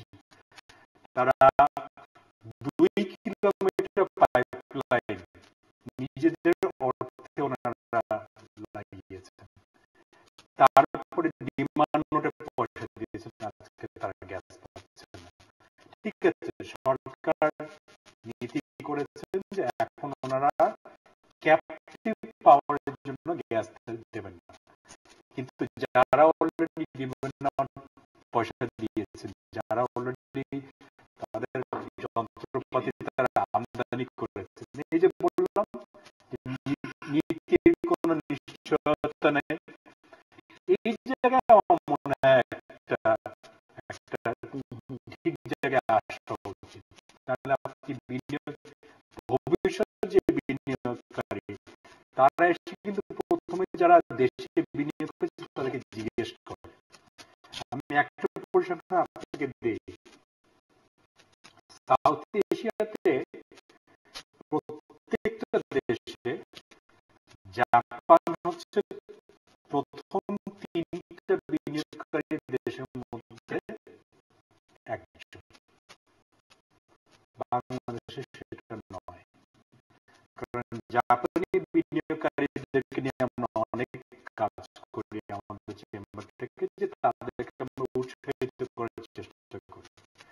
আপনাকে একটা পরিসংখ্যান দিই, চায়নাতে 20,000 জাপানি কোম্পানি কাজ করে, ইন্ডিয়াতে মাত্র 2,000, থাইল্যান্ডে 9,000। আমরা তাদেরকে বলছি তোমরা বাংলাদেশে আসো না কেন? বাংলাদেশে কত? 200, এবং 200-র মধ্যে একজনও রপ্তানি করে না। আমরা দুটো জায়গায় একটা ভুল করি, আমাকে যদি অ্যালাউ করেন। একটা হচ্ছে সবকিছু চিপ লেবার দিয়ে কভার হয় না। যদি আপনি সবকিছু একদম আপনি খালি মজুরির উপর দিয়ে চাপ দেন, ওই মজুরি বাড়বে না, এবং তখন কি হবে, মজুরি না বাড়লে আপনার বাংলাদেশের সামাজিক সমস্যা। এটা একটা। দ্বিতীয় যেটা আপনি বলছেন যে বাংলাদেশে যদি আমাদেরকে এখন ভবিষ্যতের দিকে তাকাতে হয়, সবকিছু যখন আমরা নীতি নির্ধারকদের সাথে কথা বলি, এইটা করলে খারাপ কিছু হতে পারে সেই জন্য করব না। আমরা যারা ব্যাংকের লোন শোধ করি, নিজেদের শোধ করি, আর যারা দেয় না ওনাদের হয়ে শোধ করি, সেই জন্য আমাদের সুদের হারটা বেশি। এই জন্য ব্যাংকাররা আমাকে খুব অপছন্দ করেন। এটা হচ্ছে সত্যি কথা। একই জিনিস আপনি একটা ভালো জিনিস চালু করতে যাচ্ছেন, মনে করেন বিদেশি বিনিয়োগের কথাটাই আমি নির্দিষ্ট ফার্মাসিউটিক্যালের কথা। এই যে চিপসের যে অপরচুনিটিটা, 17 বছর এক্সটেনশন, এটা কিন্তু একটা অবিশ্বাস্য।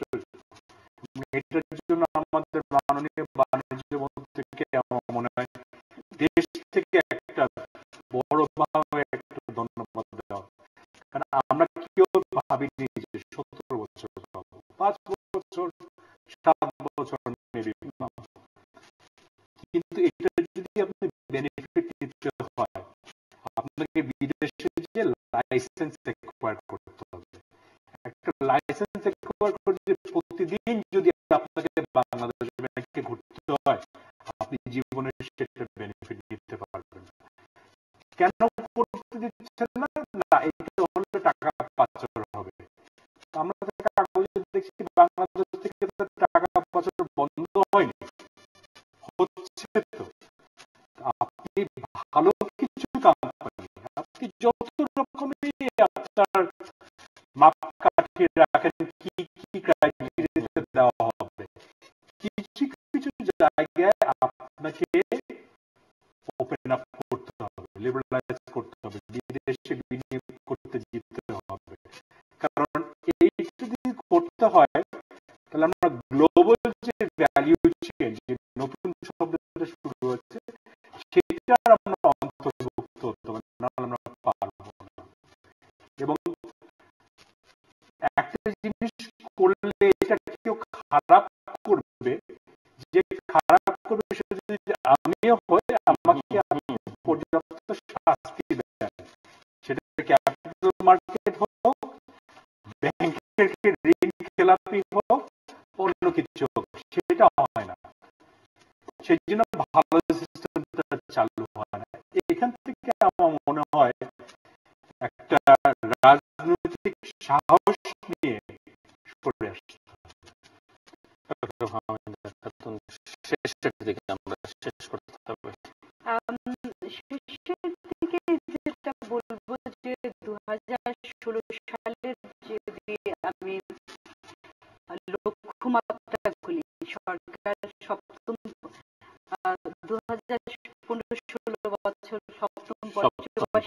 পরিকল্পনার প্রথম বছর, এবং এখানে কিন্তু অনেকগুলি লক্ষ্যমাত্রা প্রবৃদ্ধির ক্ষেত্রে যেমন আছে, বিনিয়োগের ক্ষেত্রে আছে, সামাজিক ক্ষেত্রে রয়েছে। এই লক্ষ্যমাত্রাগুলি যদি অর্জন করতে চাই তাহলে কিন্তু এই বছর থেকে ইতিমধ্যে কিন্তু অর্থ বছরের 6 মাস চলে গিয়েছে, কিন্তু এর মধ্যে আমরা কোনো চাঞ্চল্যকর অবস্থা দেখতে পাইনি। সুতরাং আগামী 6 মাস আমাদেরকে কিন্তু খুবই তৎপর হয়ে মানে অগ্রসর হতে হবে যদি আমরা সপ্তম পঞ্চবার্ষিক পরিকল্পনাটাকে বাস্তবায়ন করতে চাই। আর একটা জিনিস যেটা আমি উল্লেখ করতে ভুলে গিয়েছিলাম সেটা হচ্ছে যে আমরা উন্নয়নের কথা বলছি, কিন্তু একটা আমাদের সামাজিক খাতগুলোর দিকে কিন্তু আমরা ক্রমান্বয়ে একটু কম নজর দিচ্ছি। জিডিপির আকারে বলুন কিংবা বাজেটের প্রপোর্শনে বলুন, শিক্ষা স্বাস্থ্য খাতে কিন্তু এটা বিনিয়োগটা অর্থাৎ বরাদ্দটা কমে যাচ্ছে। এটা একটা ভালো লক্ষণ নয়। আমি যদি ইনইকুয়ালিটি কমানোর কথা বলি, দারিদ্র্য বিমোচনের কথা বলছি, তার পাশাপাশি কিন্তু ইনইকুয়ালিটি অর্থাৎ বৈষম্য দূর করার কথা বলছি। এবং এই যে সাস্টেইনেবল ডেভেলপমেন্ট গোলের প্রথম কথাটাই হচ্ছে যে দারিদ্র্য বিমোচন, সব ধরনের দারিদ্র্য, দেশের ভিতরে বাইরে। এবং 2000 সাল থেকে 2015 সাল পর্যন্ত দারিদ্র্য বিমোচনের অর্থ অগ্রগতি হলেও কিন্তু বিশ্বব্যাপী ইনইকুয়ালিটিটা একটা গুরুত্বপূর্ণ একটা ক্ষত সৃষ্টি হয়েছিল। সেটা যদি কমাতে চাই তাহলে কিন্তু আবার সামাজিক খাতের দিকে নজর দিতে হবে। এখানে আপনার মানের কথা রয়েছে। আপনি শিক্ষার মান যদি বাড়াতে চান তাহলে কিন্তু সেখানে তো বিনিয়োগ করতে হবে। বিনিয়োগটা শুধু অবকাঠামো নয়, অর্থাৎ আমি বলছি সামাজিক অবকাঠামো ক্ষেত্রে কিন্তু বিনিয়োগটা বাড়াতে হবে। তো এই জন্য আগামী দিনগুলো হবে খুবই চ্যালেঞ্জের, এবং আমার মনে হয় যে আমাদের লক্ষ্যমাত্রা রয়েছে, এবং আমরা জানিও, আসলে আমরা এখানে আলোচনা করছি, আমার মনে হয় না যে নীতি নির্ধারকরা এটা জানেন না, ওনারা আরো বেশি জানেন এবং ভিতরের খবরগুলিও জানেন আরো বেশি করে। আমাদের কাছে তো তথ্য আসে না। আমরা 2015-16 অর্থ বছরের যখন আলোচনাটা করতে যাই তখন কিন্তু অনেক খাতেরই মাত্র 2 মাসের তথ্য এসেছে, 3 মাসের চিত্র এসেছে। তো সুতরাং সবাই যখন জানি তাহলে কিন্তু ঐক্যবদ্ধভাবে সেদিকে আমাদের কাজ করে যাওয়া উচিত। আমি একটু যদি একটা মিনিট করতে পারি, এইচএসবিসি রিসেন্টলি একটা সার্ভে করেছে, তারা 21টা দেশকে সার্ভে করেছে যে সেই দেশের ট্রেড কনফিডেন্স কতখানি। খুব ইন্টারেস্টিং। সেই 21টা দেশের মধ্যে আমেরিকা আছে, চীন আছে, ভারত আছে। 1 নম্বর শীর্ষে কিন্তু বাংলাদেশ। এইখানে হচ্ছে বাংলাদেশের যে প্যারাডক্সের কথা আমরা কনফিডেন্স হাই, কিন্তু সেটার কোনো মাটিতে মাঠে ঘাটে এফেক্টটা পাচ্ছি, রিয়ালিটিতে পাচ্ছি না। আমি মনে করি যে এই যে সুনির্দিষ্ট 2-3টা জিনিস যদি করা যায় রাজনৈতিক যে উদ্দেশ্যটা থাকে এবং সেটা যদি নীতিনির্ধারকদের বোঝানো যায় যে আপনারা আমাদেরকে চান্স দেন, আমরা খারাপ কিছু করব বলে আপনারা সাহস করবেন না এখান থেকে সরে আসতে। আমি একটা বলতে চাই, আমাদের আরেকটা চ্যালেঞ্জ হবে যে নিরাপত্তাটা।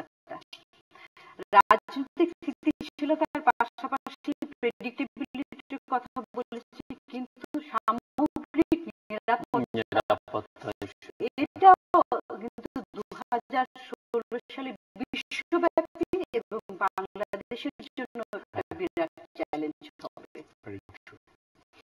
দর্শক, আমরা অনুষ্ঠানের শেষ প্রান্তে ইতিমধ্যে সম্পর্কে আপনারা লিখতে পারেন ইমেল, SMS এর মাধ্যমে, ইন্টারনেটের মাধ্যমে, অফিসিয়াল ওয়েবসাইট অথবা সোশ্যাল মিডিয়াতে যেসব পেজ রয়েছে সেসব পেজে আপনারা আপনাদের মতামত রাখতে পারেন। আর আপনাদের মতামত আমাদের অনুষ্ঠানটি মাত্র আপনি দেখতে পাবেন প্রতি বৃহস্পতিবার এবং শুক্রবার বাংলাদেশ মাত্র দুটো, বুধবার 11:30 এবং শুক্রবার 5 মিনিটে দেখবার আমন্ত্রণ রইল। মিস্টার নাসিম মঞ্জুর এবং ডক্টর ফাহমিদা খাতুন, অসংখ্য ধন্যবাদ আপনাদেরকে। দর্শক মণ্ডলী, আমরা কথা বলছিলাম বাংলাদেশের অর্থনীতির, বিশেষ করে 2016 সালে কি ধরনের চ্যালেঞ্জ হতে পারে। বাংলাদেশের অর্থনীতির অনেক ইতিবাচক ধারা আছে এবং নাসিম মঞ্জুর শেষে উল্লেখ করলেন যে আস্থার একটা বড় জায়গা এখানে আছে, কিন্তু সংকট অনেক আছে এবং নানা ধরনের আন্তর্জাতিক সার্টিফিকেট আমাদের এখানে প্রশংসা সূচক মিলে, কিন্তু যে চ্যালেঞ্জ গুলো আছে সেগুলো কিন্তু ভয়াবহ এবং এই চ্যালেঞ্জ গুলো মোকাবেলার কথা কিন্তু আমরা দিনের পর দিন, মাসের পর মাস, বছরের পর বছর ধরে আলোচনা করছি, বিভিন্ন ফোরামে আলোচনা হচ্ছে, কিন্তু সমস্যার সমাধান হচ্ছে না। সেগুলো এরকম মিস্টার নাসিম মঞ্জুর যেমনটা বলছিলেন, ব্যবসা করবার খরচটা কমিয়ে আনতে হবে, কস্ট অফ ডুইং বিজনেস সেটি কমাবার ক্ষেত্রে সুদের হারের কথা প্রতিনিয়ত আলোচনা হচ্ছে, সুদের হার কমাতে হবে, নীতির ধারাবাহিকতা বজায় রাখতে হবে এবং বিনিয়োগের চাঞ্চল্যের কথা, যেটি বড় চ্যালেঞ্জ হিসেবে ডক্টর ফাহমিদা খাতুন দেখছেন এবং নাসিম মঞ্জুর যেহেতু একজন উদ্যোক্তা, তিনিও মনে করেন এটি এখন বড় চ্যালেঞ্জ। এর সঙ্গে এই বিষয়গুলোর খুবই সম্পর্ক রয়েছে। আর্থিক খাতের শৃঙ্খলা ফিরিয়ে আনা, যেটির সঙ্গে সুশাসন ওতপ্রোতভাবে জড়িত, আর্থিক প্রতিষ্ঠান সহ অন্যান্য প্রতিষ্ঠানগুলো, সেখানে দুদক, পাবলিক সার্ভিস কমিশনের প্রসঙ্গে এসেছে, বিচার বিভাগে এসেছে, সেই জায়গাগুলো সংস্কার নিশ্চিত করা এবং আমলাতন্ত্র এবং সরকারি প্রতিষ্ঠানগুলোর সক্ষমতা বৃদ্ধি এবং সেই সঙ্গে বেসরকারি খাতের সঙ্গে যারা সংশ্লিষ্ট, সেটা উদ্যোক্তা পর্যায়ে এবং কর্মী পর্যায়ে বা শ্রম নির্ভর যারা কাজ করছেন, তাদের প্রত্যেকের সক্ষমতা বৃদ্ধির দিকে নজর দিতে হবে এবং এই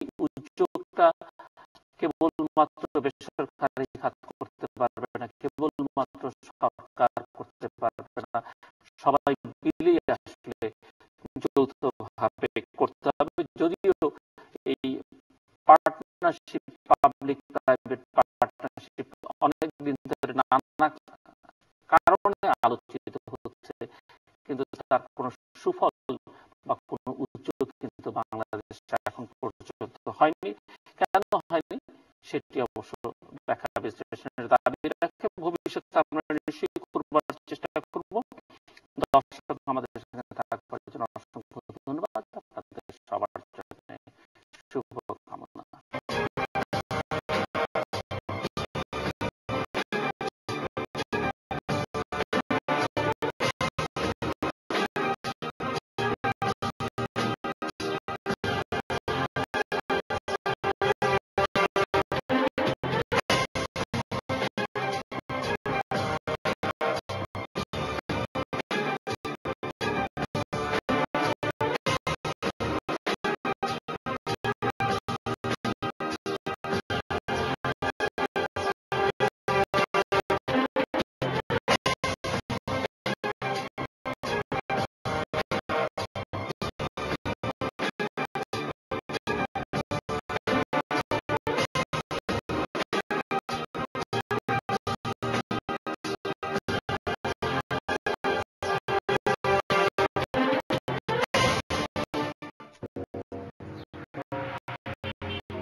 আরে তুমি কল দিলে যে আমি